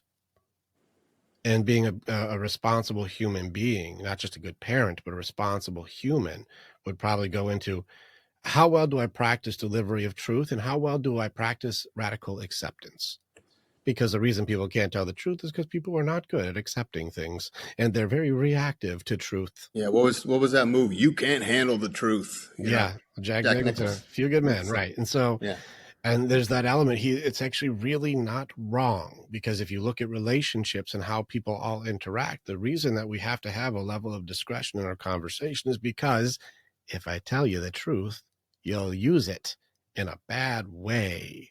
And people like to condemn and punish and judge and reject because they know things, which means there is no acceptance. It goes into truth and lies are both power.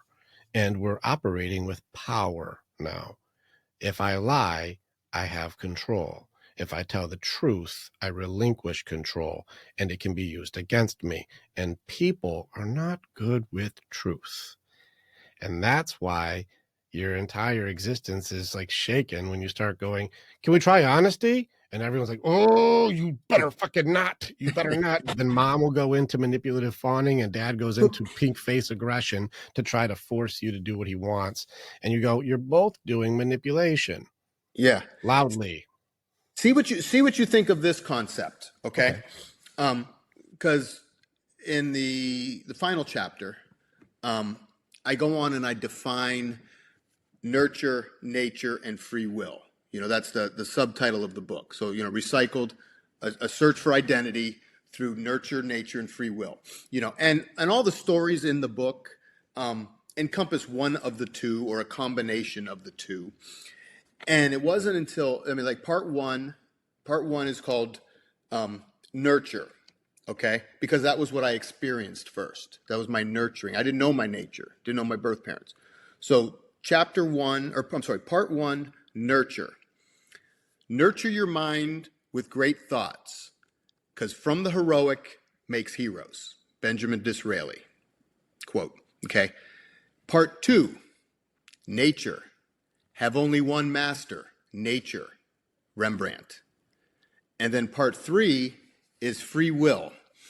And it's a random book, arbitrary author, but the quote is, that's the thing about free will. Every choice for one thing is a choice against another. Rebecca Searle was that one. So you mean, so I said that the book is summarized by that. You know, it's Can like you your do me a nurture. favor? Can I ask you one favor? Can you redo the nurture one, the first quote, please? Yeah, the nurture is, let me get it so I'm not. Yeah, I want to make sure that, because I didn't fully grab the full aphorism It's of it. And I want to basically get that all these stories, these mythological legends, they're stories. You know? But the purpose of them is to breed heroes. I get to it, make yeah. those people that are the compliant one. The hero of 1,000 faces. I'm with you. Right. Yeah. So nurture your minds with great thoughts. To believe in the heroic makes heroes. So it's belief systems. Okay. Yeah. You know, then part two, you know, nature. You got the other ones. Gotcha. But I said, but then, you know, like I said, the dichotomy of my life, you know, when Larry was murdered and Jack was born, okay, who do I choose? Like free will. Who do I choose? And I said, that's the thing about free will. And I said, it's not necessarily true, but it's that perception that it's true. For every decision for something is a decision against something else. So if I suddenly adopt Larry as my identity, then I'm neglecting Jack. And if I neglect Jack, I'm neglecting Larry. You know what I mean? So it's so fascinating that you think those are your only two choices. No, I'm just eventually I sorted out. But it's a forced choice close, but neither of those options were yours. Right. You know, that's what I'm saying. Like I said, like, so are you going to be Larry? Or are you going to be Jack? And you're like, why don't I get to fucking pick? Why did you guys get to pick Larry and you guys got to pick Jack? Why don't I decide who I'm going to be? Or more complicated, more complex. Am I an Italian kid, Italian Catholic Democrat? Am I a Mayflower Pilgrim kid, with the hats? Or am I a slave descendant? They'll see, you did it right. That was correct. That was the nurture, the nature, the free will, the beliefs, the acceptance, or the choice. Like, that's what I hear from that. And that's why I wanted to hear that quote. The first one was beliefs. That's your nurture. The second is your acceptance of things. That's the nature. Nature doesn't operate in straight lines. And then free will is choice. Yeah. Which is why And like I said, my first book is Everything is a Choice. So I can relate to the choice element of this. The free will. So here's how I tie everything into my Japanese Eastern thought. Okay. Is that I say, nature and nurture are like the black and white side of the yin and yang. Yes. And free will is that invisible line between the two, where sometimes you go with your training, sometimes you go with your nature, sometimes you go with what you believe, sometimes you go with what's true. You know what I mean? Like, that I refer to the free will as that meandering invisible line between the stark white and black contrasts.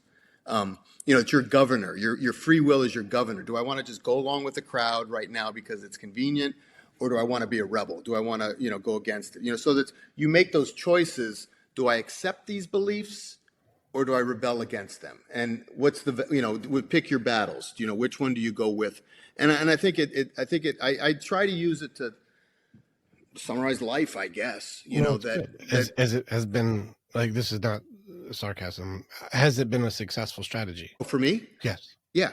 Good. Okay. Good. Yeah, I guess it's of course I still fail. I still screw up left and right. More so now because I'm not the compliant, follow the rules guy. I'm like, I start to think through things, because I had to. You don't believe everything. It's helped me to at least dissect out those elements of me. The part of me that's Jack, the Italian kid who was raised, the part of me that was Larry, the football playing, deadbeat dad, my father, my birth father, or am I that, British compliant Puritan? I mean, like, I've been able to kind of dissect out, from my nature, my nurture, my free, what choices did I make along the way? So it's at least given me a framework, something to. The answer I see on that is you are all of them and none of them. Yes, I am me. Yeah, I am who I am. You are all of those things, but you're also none of those things. Because how I was or what I was is not who I am, but how I am is who I am.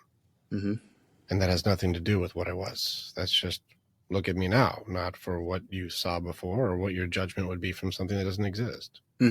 So you are all and none. Yeah. See why I reached out to you, Rick? I knew we would simpatico on this one. Well, I also knew on the other podcast we could never get to anything. These are quick little. This is that's people listen. It's a different purpose. Like I said, I'm trying to establish a broad base of services and ideas and concepts that are related to men. Let's do that first. Let me honor you as a brother. I appreciate you sharing your story and putting your heart on the table with that one, because it's heavy stuff. And I don't discredit the experiences, because people should read the book and go through the recycled element of what you had to do. And like, you already had people reach out, like, this is my autobiography. It has a very needed purpose. What you've done is needed purpose. And I say that exactly that way. Not a want. It is a need, and it is not a luxury. It is a purpose for it. So I think that it sounds awesome, and you should be proud. And even just hearing it, I'm proud of you too. It's very cool. It's a very cool thing. Thank you. That's awesome. I do want to get into what we do next, though. I am excited. Yeah. For authentic. Okay, we got authentic. What is authentic? Let's do this. Let's get into where the world is struggling right now. And I think you already know the thing where hard times make strong people make good times make weak people make hard times. We're in what they would call it, the best of times, which is not necessarily that it's best. It's just never been easier.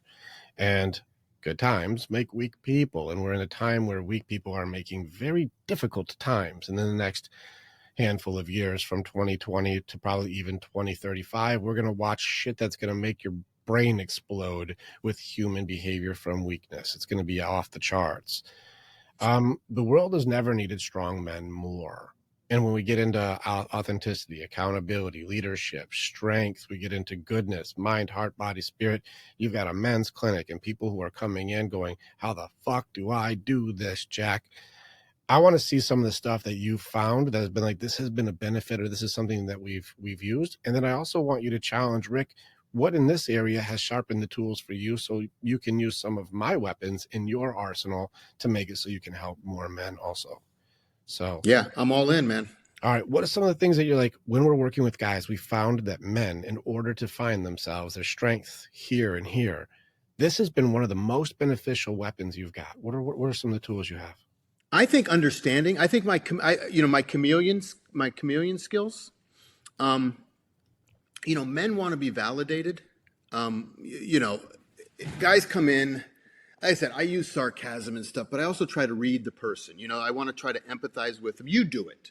You do the same thing. Like, you're trying to read me. You're trying to, why do you say that? You're saying, like, I've seen, I love that part of my job. And I've told student after student after student that, when you pull that chart out of the door, it's like Schrodinger's patient. Like, what is in that room based on this? Very little information. Could be a, rocket scientist. I love that moment when you walk in and you have no idea why they're there, who brought them, all those things. And the best thing is just I think, for me, this is what works for me. I play dumb. I just walk in, hey, how are you? Nice to meet you. I'm Dr. Rocco. What can I do for you? Just leave open-ended question. Well, my mother, whatever. And I always say that, you can pick out lies from people too. What happened? I fell down the stairs, sprained my ankle.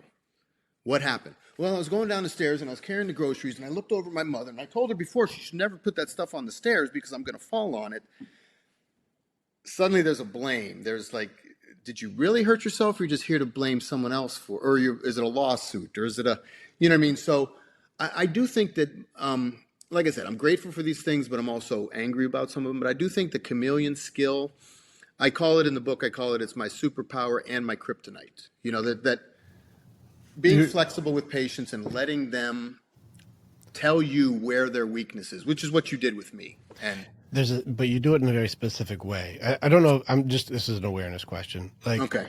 Do you know the way that you do it specifically? Because there's 3 different ways that this is done. And so, I don't know if you're aware of your exact reason why yours works the way it does. It's different than the other one. Yeah. And I guess I really don't use the same one with everyone. Some people you have to tell them. You may, if I give you some categories, you may go, oh, that's mine. And so I'll give you the point of view.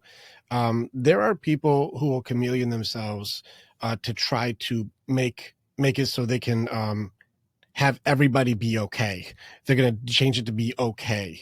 Like, oh, what do I have to be to make it so you're okay? What do I have to? These are the people pleasers. These are the ones who will destroy themselves to make it so everyone else is okay. This is a fawning response, and this is a survival system. This is usually my type 2s do this. My type 4s most commonly will chameleon for personal gain. I'll change these are the Casanovas. I'm going to change as the romantic to be whatever it is that makes it so you like me the most. So that way I get what I want from this. I'm going to be whatever would be best for me. My 3s, though, they change themselves for what's best for everyone around the room here. What is the best version of me that would make it so this team succeeds, so this team grows fastest, so this team is able to heal the quickest? What version of me do you guys need to make it so everyone's better? Yeah, I think I'm not sure it's a leadership skill, but my intention for how I do my chameleon is for truth, is to find truth. That's the irony. Does the guy need? But my thinking is, does this guy need surgery or not? Like, as a surgeon, you're one of 2 patients. Either you're going to get better on your own, go home, rub broccoli on it, it'll get better, don't worry about it. Rub broccoli on it. Yeah, I've fixed so many things with broccoli. Like, that Rocco, he knows everything. He told me to rub broccoli on it. Rub broccoli on it. That's funny. Time is what works. But, or it's like, dude, we need to fix this, And I'm trying to find, but unfortunately, like, the stories that the patients tell, often keep you from the truth. They're either trying to get secondary gain, or financial, or sympathy, or trying to get off work, I mean, and, as a surgeon, I don't want to operate on someone who doesn't need it, even though they're exaggerating their problems. And I don't want to miss a surgery that I should do in someone who's downplaying it. Yes. So it's that. I think your intention is correct. Your intention is good, and the intention is to do the right thing, if I'm reading what you're saying right. Yeah, like I said, in my role as a physician, I if I'm about trying to pick up a girl, that may be a different. No, that's different. Good thing we're not in that game anymore. It's fucked up Yeah. right now. All right. So in any case, here's the irony, and I'm just going to let you tap into Rick's brain for just a second. I just look at the patterns and the idiosyncrasies of the way that we communicate, and it's our paradoxes of our strategies. That's sometimes I'm like, we should say it out loud because I don't know if it makes sense. You say my chameleon is my superpower, and I'll sometimes chameleon for truth, because the idea of what I think you're trying to do with your chameleon system is to connect, which I think is the idea, is if I change for this situation, I can find where the connection is to get to truth. That's the idea, right? Yeah, I guess. Yeah, that's okay. But the funny thing is the conundrum of being a chameleon is not authentic, because I changed myself, which is I started to not tell the truth to get the truth. And that's where it starts becoming the paradox of I chameleon to connect, which means I lie to be honest. But Jeremy, can you imagine if I went in the room and I'm like, listen, buddy, as soon as I walked in the room, I'm like, look at buddy, you're 450 pounds. Of course your knees are going to hurt. There's nothing I can do for you. That's not going to get me anywhere. Maybe. Let me show you something I've been doing with my guys, and I hope you can use this weapon. It's authentic in every category. There's certain elements of conversation that we would have with people, and I'll say, do you want me to talk to you as like a mentor or teacher, as a brother, or sibling? Do you want me to talk to you as a family member, or do you want me to talk to you as a man and equal? Like, which version do you want? Yeah, man and equal. You think so until you start getting fucking hammered, and then you're right. Think so. Yeah, like, I mean, I said, how would I like to? I would like you to respect me and not treat me like a child. Until you go like, well, you're being a fucking liar, and your chameleon shit is not cool at all. And for me to respect you in any capacity, can you please come in with authenticity and not lie to my fucking face in order to get what you want? You'd be like, can we go to brother? I'd like to hear that version. It's but those kinds of things where it's like, which version, or even as mentor would be like, I understand the need for you to want to connect. And I know that you're trying to do the right thing here, but the method of connection you're using is actually a compromise of who you are to do so, which makes it difficult to achieve its purpose. Let's work on that authenticity so you can actually have the achievement that you want without having to compromise who you are. The reason I'm bringing this up is not to say good, bad, right, or wrong. The answer is still the same answer, but I'm able to say it in different ways. It's the exact same answer of let's work on your authenticity to create connection. It's the same answer, but the delivery will be different. Yeah, I hear what you're saying. Oh, where'd you go? I'm still here. I'm just hidden behind whatever screen happened. Okay, there you go. Whew. See what I mean? Panic. That limbic system just went nuts. You're still safe. We're okay. I think it's like, to catch a criminal, you got to act like a criminal. There's an element of the justification there, but I think that you can still see what a villain does without having to be one. No, I do try to be honest. Like I said, I do try to be authentic, and I always have. But I said there's situations where this guy's lying, and you have to catch him in a lie. That's street sense, I guess, and I think the adoptee is a master of street sense. Because they have to find out how they get smiles, how they get food, as an infant. I don't think it's adoptee. I think it's just the system that you were in, and you got good at it because you were in a system where you had to. I guess, but yeah, you're right. You're right. It's not just, but it is one of the other childhood trauma. I also believe any other childhood traumas are also the same. Oh, my father doesn't drink that much. He doesn't really hit my mother hard. There's those lies, that are covering up the childhood trauma. You grew up in a home of deception, and you had to adapt. I don't know if that's necessarily adaptee, more just environment. Like you said, the nature, the nurture. And the nature of this environment was to lie. It's to change the stories. And you've been, even from womb through your entire childhood, nobody was telling anybody the truth And it's the fastest way for people to get what they want. Again, it's not a judgment of your goodness or badness. It's just the product of the environment, not necessarily an adoptee, but just being around a lot of liars makes it so that seems normal. I don't think that's adoptee. I just think that's the environment you're in. No, you're right. You're right. My mind gets stuck in that. We're talking about the book, and you're right. It's applicable. I just see your heart and soul. I don't see your past. I see who you are now. Yeah. So there's just those things. And so, again, none of these things, people feel sometimes targeted when I'm like, hey, there's a thing, but it's not because I intend. I'm like, I just want to connect and have you just fucking crush, man. And I see your intention is so good. Like the intention is in the right spot, and I just always try to help my brothers get stronger. If I'm like, let's put another plate and see if you can bench it, because I got you spotted right now. And so it's one of those I got things. you. I accept the critique, not criticism, critique. Yeah, I just want you to win too, because I think that you're doing the right thing. Let's go ahead and change the energy, and I want to give you power for Jack.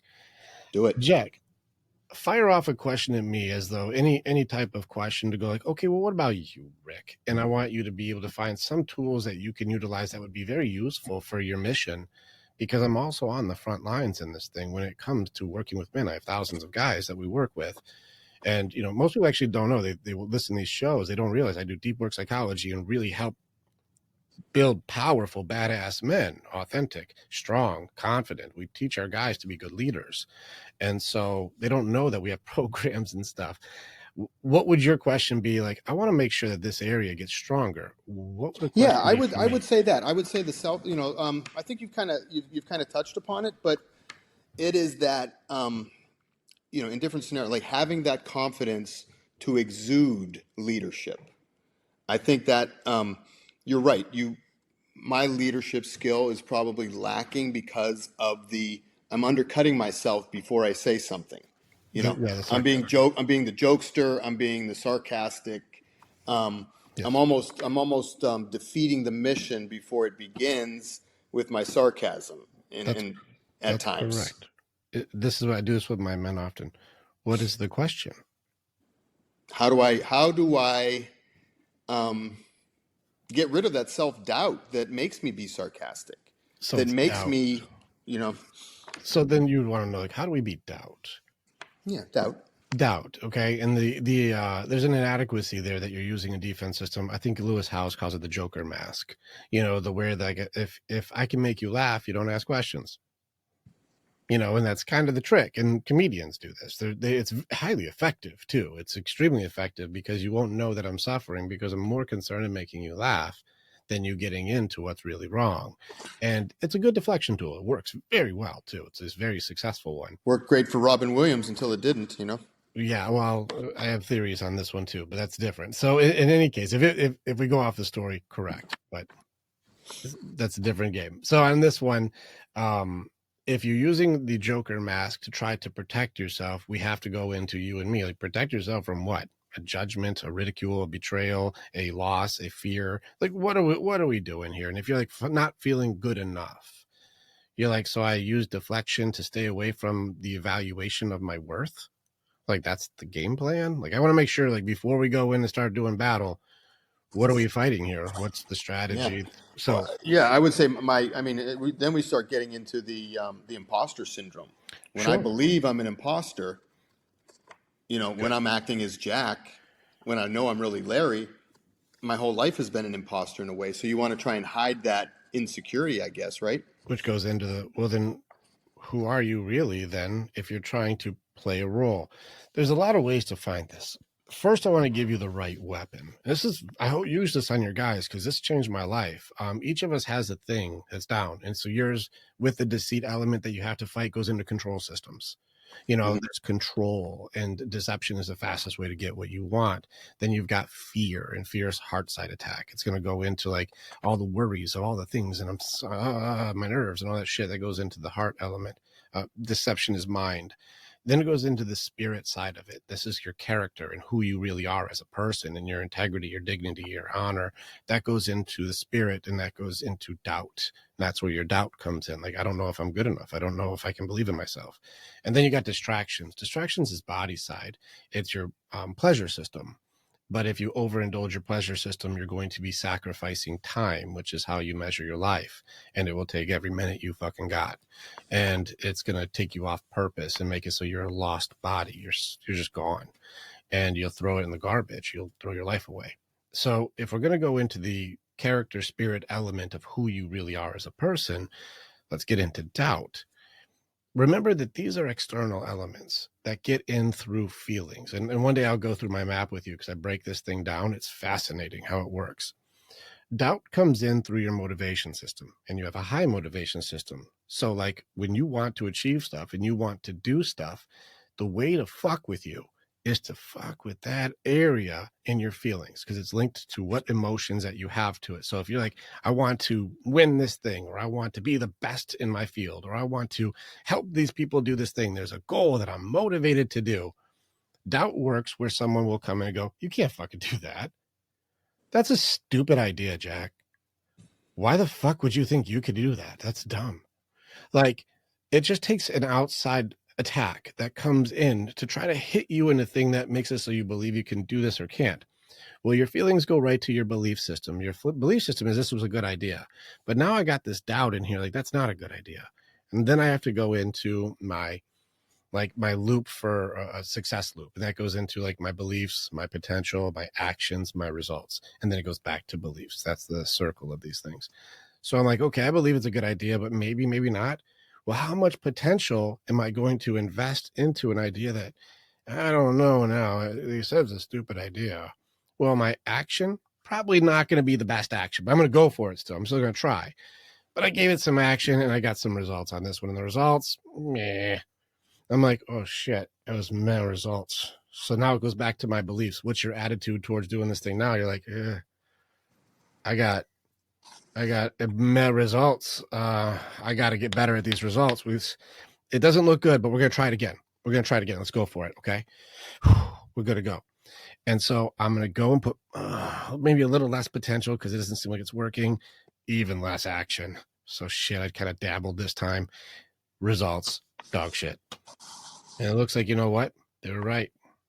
Now it went from you're not good enough or you can't do it or that's a stupid idea to I really can't. I really can't. I'm not good enough. I am not. And it turns into shame and it turns into identity.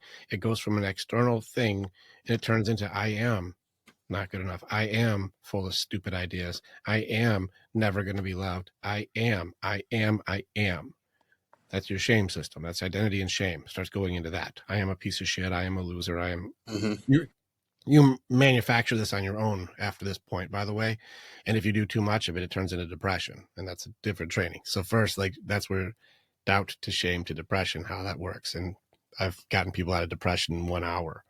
Yeah. I mean, when I heard that on one of your first, I've got the videos. I record everything. I'm going to do weekends where I just have people come in. I'm like, I bet you a lot of you leave different. I've been doing case study after case study and taking people in 10-year apathy. You still need follow-up on those, don't you? You can't do it's just not like I keep up with those people. Continue to sharpen the saw, right? I still see them all the time. Once you shatter the core belief, then it's like ripping the roots out. I don't have to worry about pruning the plant if there is no plant. And so I go, did that plant come back? And they're like, fuck that plant. No, it's gone. And then it turns into prevention before intervention. And it's real easy to rip out small weed than it is something like a tree in the yard.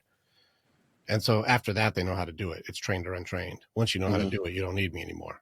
I do believe that good psychology doesn't create dependency. And so once I teach you how to do it, you don't need to see me anymore. Right. And so that's how I train. In which case, let's go back to this doubt. You had this doubt now. It came from an external source. If you understand this definition, you'll beat it every time. This was my dragon. This was the thing that had me down for 20 years because my upbringing was you're a fucking loser, piece of shit. Why would anybody listen to you? Fuck you. You're an idiot. You're a moron. Nobody loves you anyways. Like you're a soldier, cannon fodder. You're fucking you're used and thrown away. You don't matter. And so doubt was riddled through my entire infrastructure. The entire thing was riddled through doubt until I caught it. I caught the pattern on doubt. The definition of doubt is that doubt offers nothing and it takes from you everything. It sounds simple, but simplicity is genius, just like the end of your book. It sounds simple, but simplicity is genius. Doubt offers nothing to take from you everything. So now let's go back and look at the business offer. And this is where you get to get instantaneous strength. I have a good idea to try to help men. That's a stupid idea. You're like, interesting offer. Let me go ahead and read the contract here. That's a stupid idea. Well, if I look at this and said, that's a stupid idea, what is it that I get? Should I believe it's a stupid idea? Well, what would you get? Nothing. You get nothing. The offer there is just a judgment. There's no value. It doesn't improve the system. It doesn't upgrade something. It doesn't advance encouragement. It doesn't do anything. But if I choose it's a stupid idea, this dream I have, what could this dream do if it works? Well, now you find purpose, fulfillment, joy, gratitude, financial security. You get to help pull people into their purpose. You find connection and love and gratitude, and all of the beautiful parts of this human experience get amplified in every category of safety, security, purpose, balance. Everything's better. So you have that option if it works. Or that's a stupid idea. That would never work. Now you can see your options, your choice, your free will. Well, now I see the options. Well, now am I going to choose that doubt offers nothing, so it takes from me everything? Or will I choose to decline this offer of that's a stupid idea, remove it from the table completely, and go with my potential for everything? Well, which one would you choose, Doc? Yeah, everything. It seems simple, but if you don't know how to train to catch these contracts in the moment. Well, there's that insecurity. It's like, what does he know that I don't know? It's a fair question. Yeah. Read the fine print. If you said it's stupid, what are you offering me? What do you know that I don't know? And like, nothing. I just said it's stupid. You're like, so you have no offer. You're just saying a judgment or an opinion. Thank you for your opinion. I will respectfully decline your stupid ass offer because I don't need that shit. It's nothing, but it wants to take everything away from me. What you've really done is revealed to me that you don't believe in yourself and you want company. Well, I don't understand that one. So I'm going to go ahead and go with potential over here because I really do not understand why people would not believe in themselves. Yeah, and those guys will do it every time. They don't even know they're doing it. They're just hurt, and that's a good thing to understand. I could do this training all day because you can't give me a doubt that wins. It's the same pattern every time. So whenever doubt comes up, you have to challenge the offer. Like, well, what do I get if I listen to that? Before I make any agreements, because that's the only way it works, is I have to agree. Well, what do you offer me? Jack, if you do that's gonna fucking fail, dude. You're just gonna lose everything. You're like, well, is there a better way? Do you have some solution that I don't know? Is there a partner I should be teaming up with? What do you got? And you're like, no, I just said it's a dumb idea. I'm like, so you got nothing. You got nothing at all. Yeah. Okay. That's like that's like a meme or something like that. Where they're talking like the Italian mafia guy. He said, but what do I know? They say something to tear you down, and then it's like, well, but what do I know? And then you challenge. You have to, Rule 7, challenge everything. Once you go into it and go like, well, what do you know? And they go like, just saying some shit. And like, so that's not a real thing. You just threw a thing on the table, but it would ruin everything if I agree with you. Well, I don't agree then. I'm just going to decline that offer. Well, it's a jealousy thing too. Like you're doing something. The person who's doubting is doing nothing often, right? I don't know if it's jealousy. There are people where it would come from envy. There are people it could. I think it's more of a projection is ironic. And it sounds like a simple 3 words to put together, but it's really interesting that people want to project the pain in themselves onto another person and then dislike the other person for doing the same thing that they do. It's like, oh, well, you listen to me and now you're a fucking loser. So look at you what do you fucking know, loser? And you're like, well, I did what you did. You're like, yeah, well, fuck you, fuck me, fuck you, and it's like, now we're both losers and you hate me for being like you. It's an ironic system. And so go sit at the bar for the rest of your life and tell the same story over and over again, right? Yeah, I almost had a fucking chance, I don't know what happened. It's like you chose doubt because somebody who didn't believe in themselves projected their inadequacy, not envy, their inadequacy, their self-loathing and their self destruction onto you, and you got the virus. You signed the deal, like, I guess I'll sign away my dreams and sign away my potential to join you in this misery, who you want some company apparently, and I will join you. That's a decision that had to be made. That's the free will element. And this is why I train everything as a choice.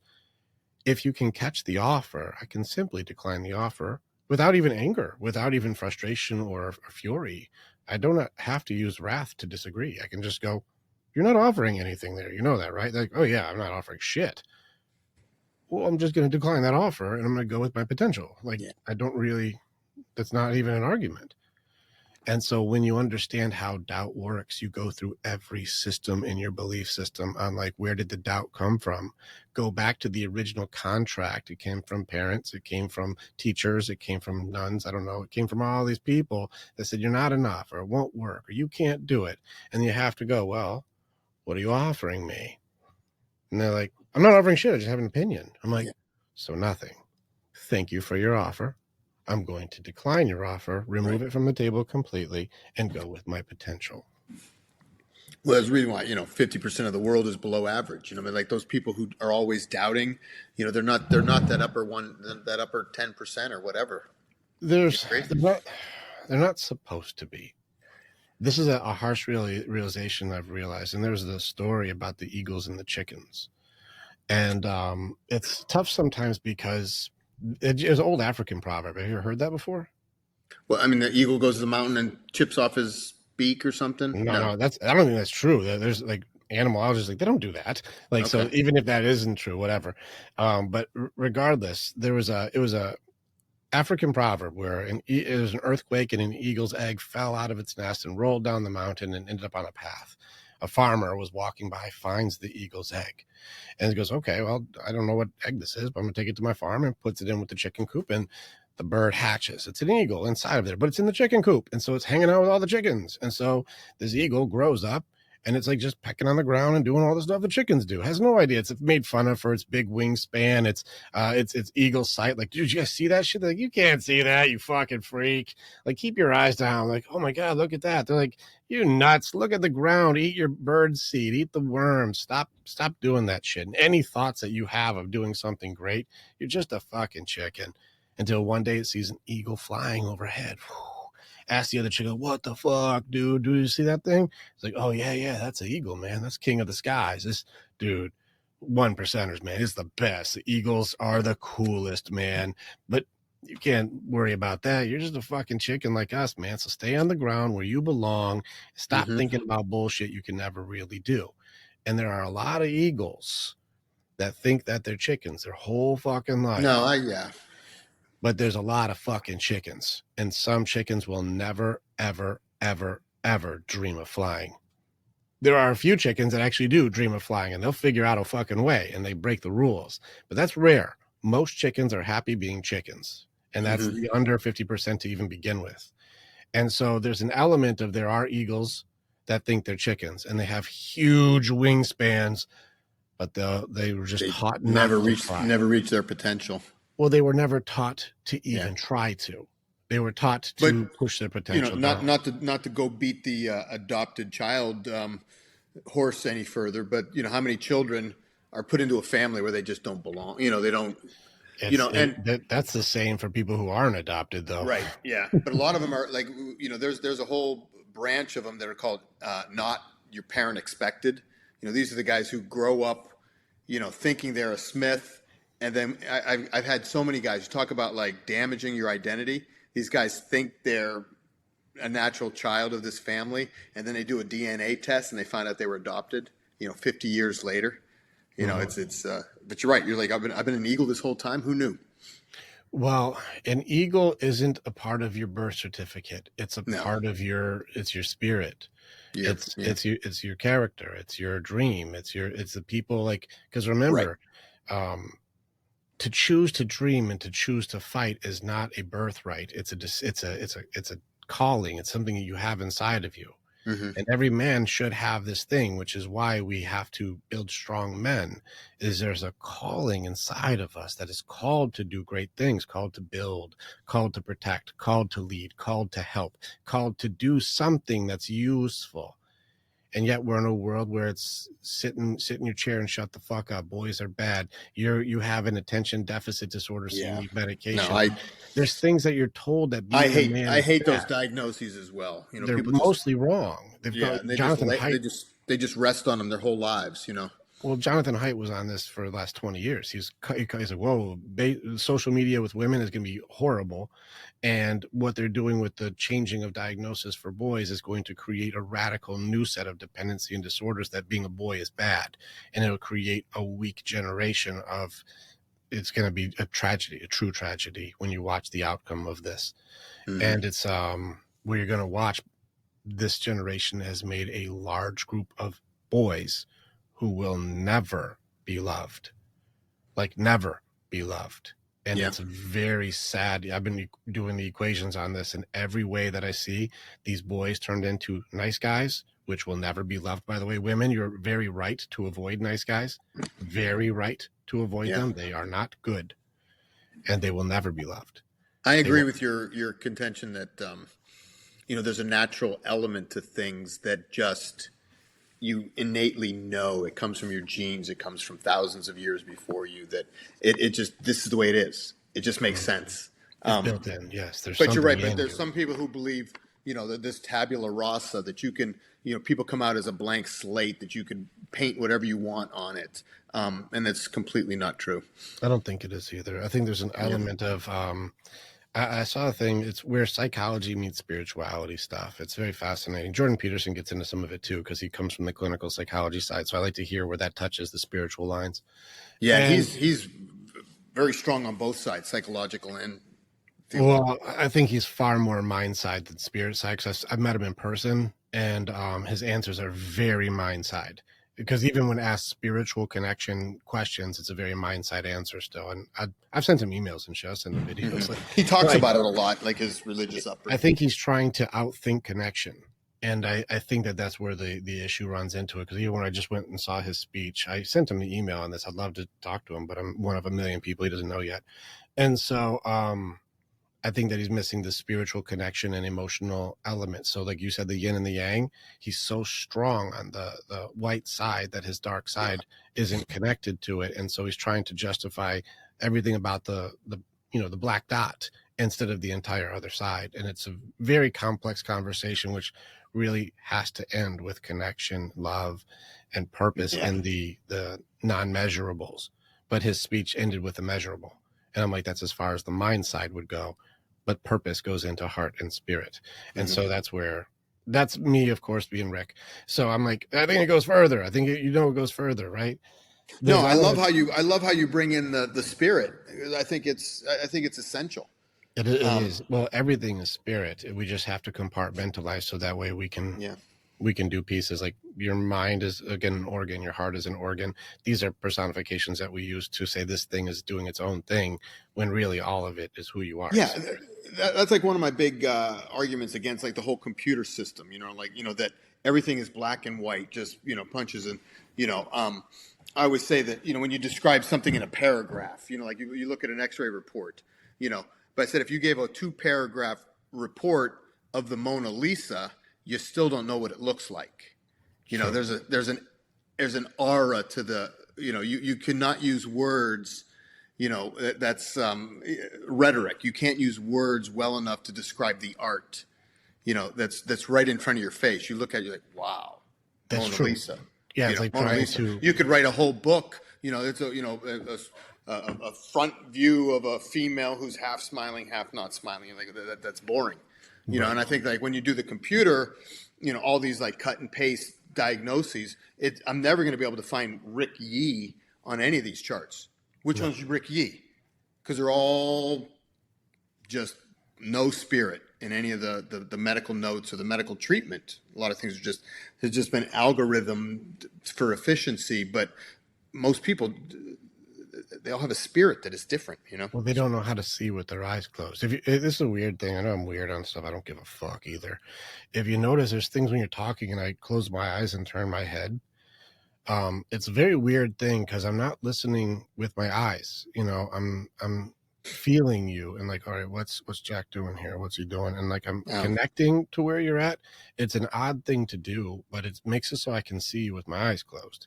And so there's thoughts, dreams, fears, ambition, all these things that are coming in through you, but it won't right. be what they see, because if we look at our charts and walk into the waiting room and I look for a mixed guy named Jack Rocco and you look for an Asian guy named Rick Yee, we probably wouldn't be the ones they pointed to. Right. Yeah, totally. So you have to see with your eyes closed, and that's spirit and heart. Mm-hmm. Then we make educated decisions based on the tactics and the experience of what we know, our knowledge. That's mind side. And then we put it into action, and that's body side.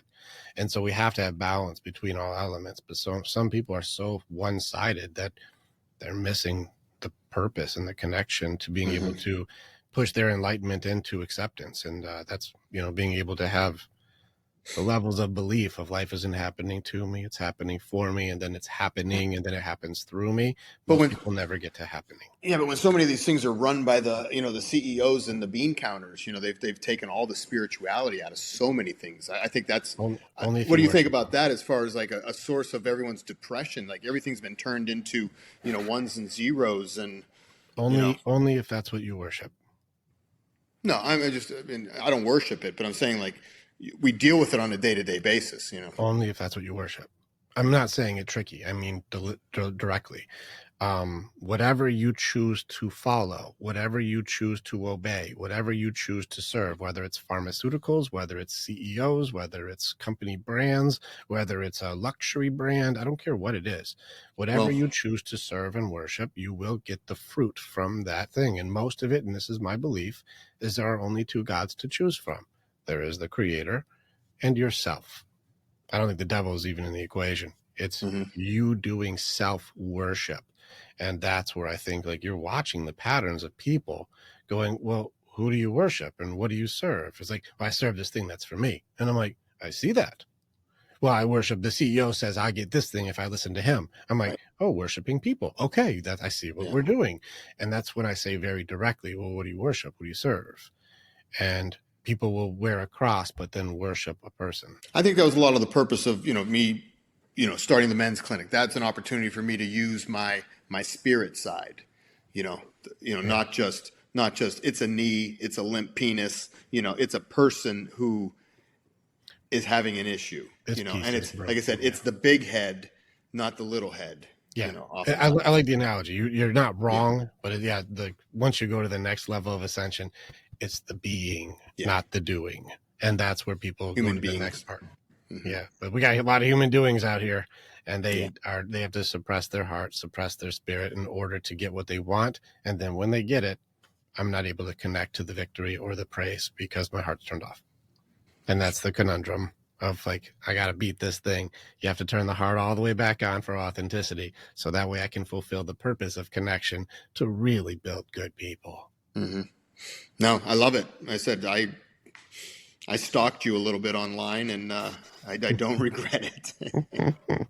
Well, it's more fun when we don't have there's no agenda. It's just I just want to talk with you, And I appreciate this, and I know you're a busy guy, and I said you've got some fantastic hosts, there are fantastic guests that are on there on your show. Smart people, which is why I was preparing for this. I'm like, dude, I'm not going to be smart enough for Rick Yee. Well, I honor that very much. Really. I'm complimenting you. I'm not putting myself down. I see you. Yeah, I honor that. I find that high compliment. I really do. I really appreciate that very much. That's and you're also not traditional. You know what I mean? Like you see those, you're like, who's this guy? It's that like that special child. That like, what about that guy over there who's dunking the ball? Who's that? Oh, Wilt Chamberlain. You know what I mean? I'm just saying, like you have a character. You have a quality that is just non-duplicable. Authentic, I guess. Let me see if I have this image. I think I have it somewhere. I don't know where it is. I did this speech for I can't find the image. It was they made a flyer for like these people who they were going to have on, these coaches or speakers or whoever it was. And it's so fucking funny. It's the funniest photo. I love this thing. You have all these people who have these like hyper glamorized professional, like Oh, yeah. Like their coach's profile shot, like it's the perfect skin, Botox, everything. whatever. It's clearly like edited to some sort of like cloudy MySpace profile. They're like it's all these perfect coaches. And I got this one where my sleeves are fucking cut off and I'm like not even looking at the camera, looking like I'm about to punch something. And like you got all these like hyper polished coaches, and then like one of these is not like the other. And it's like I got my tattoos out and shit. I'm like, I don't give a fuck. It's like so those high funny. school. It's like those high school pictures where the one guy or a couple guys are in every group. You know what I mean? Like, yeah, you got everybody in there like smile. I'm the one who's like.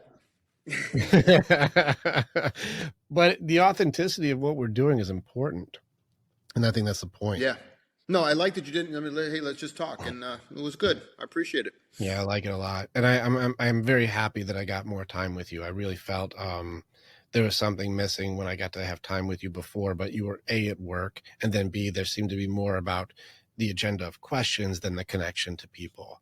And I think I mean. I think not you it's with the purpose. I'm just saying you stood out. I mean, you maybe our podcast is like the Tinder of podcasts. You swipe right or you swipe left or something. It's like, oh, that guy looks good. Oh, that guy no. Right. I think you got I hope you got some dates from that. Whatever. I have no idea. Like, yeah, I don't know. No, but, I think, like I said, a couple of my friends who. I mentioned that I was coming on this week, and so oh yeah, I like that guy on your show.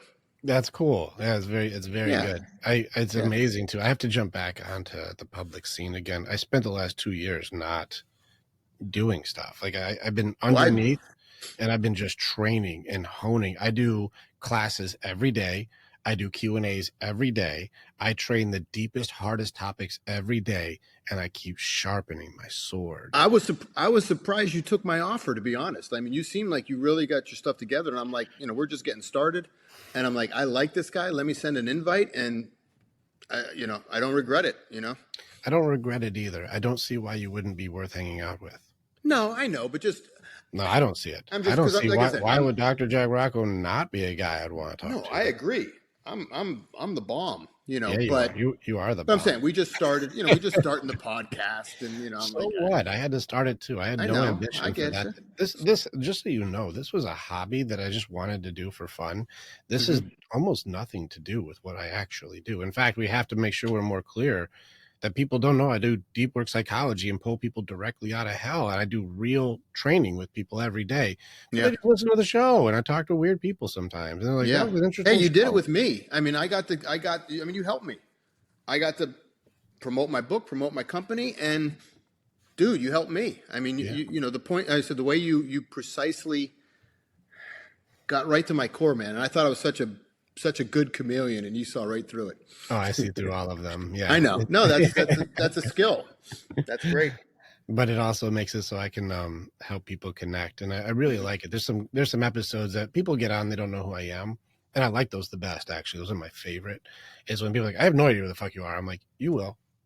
And at the end, they're like, the fuck did we just do? And I'm like, I need therapy now after my therapy. I think you just did like 4 years of therapy today. Like, holy shit. No, and true. I'm like, so it's a lot of fun, but I honor you for the effort that you put into it, the authenticity you have brought, the vulnerability you shared to say, this is the toughest parts of my story I had to break through. And I honor also the difficulty of it.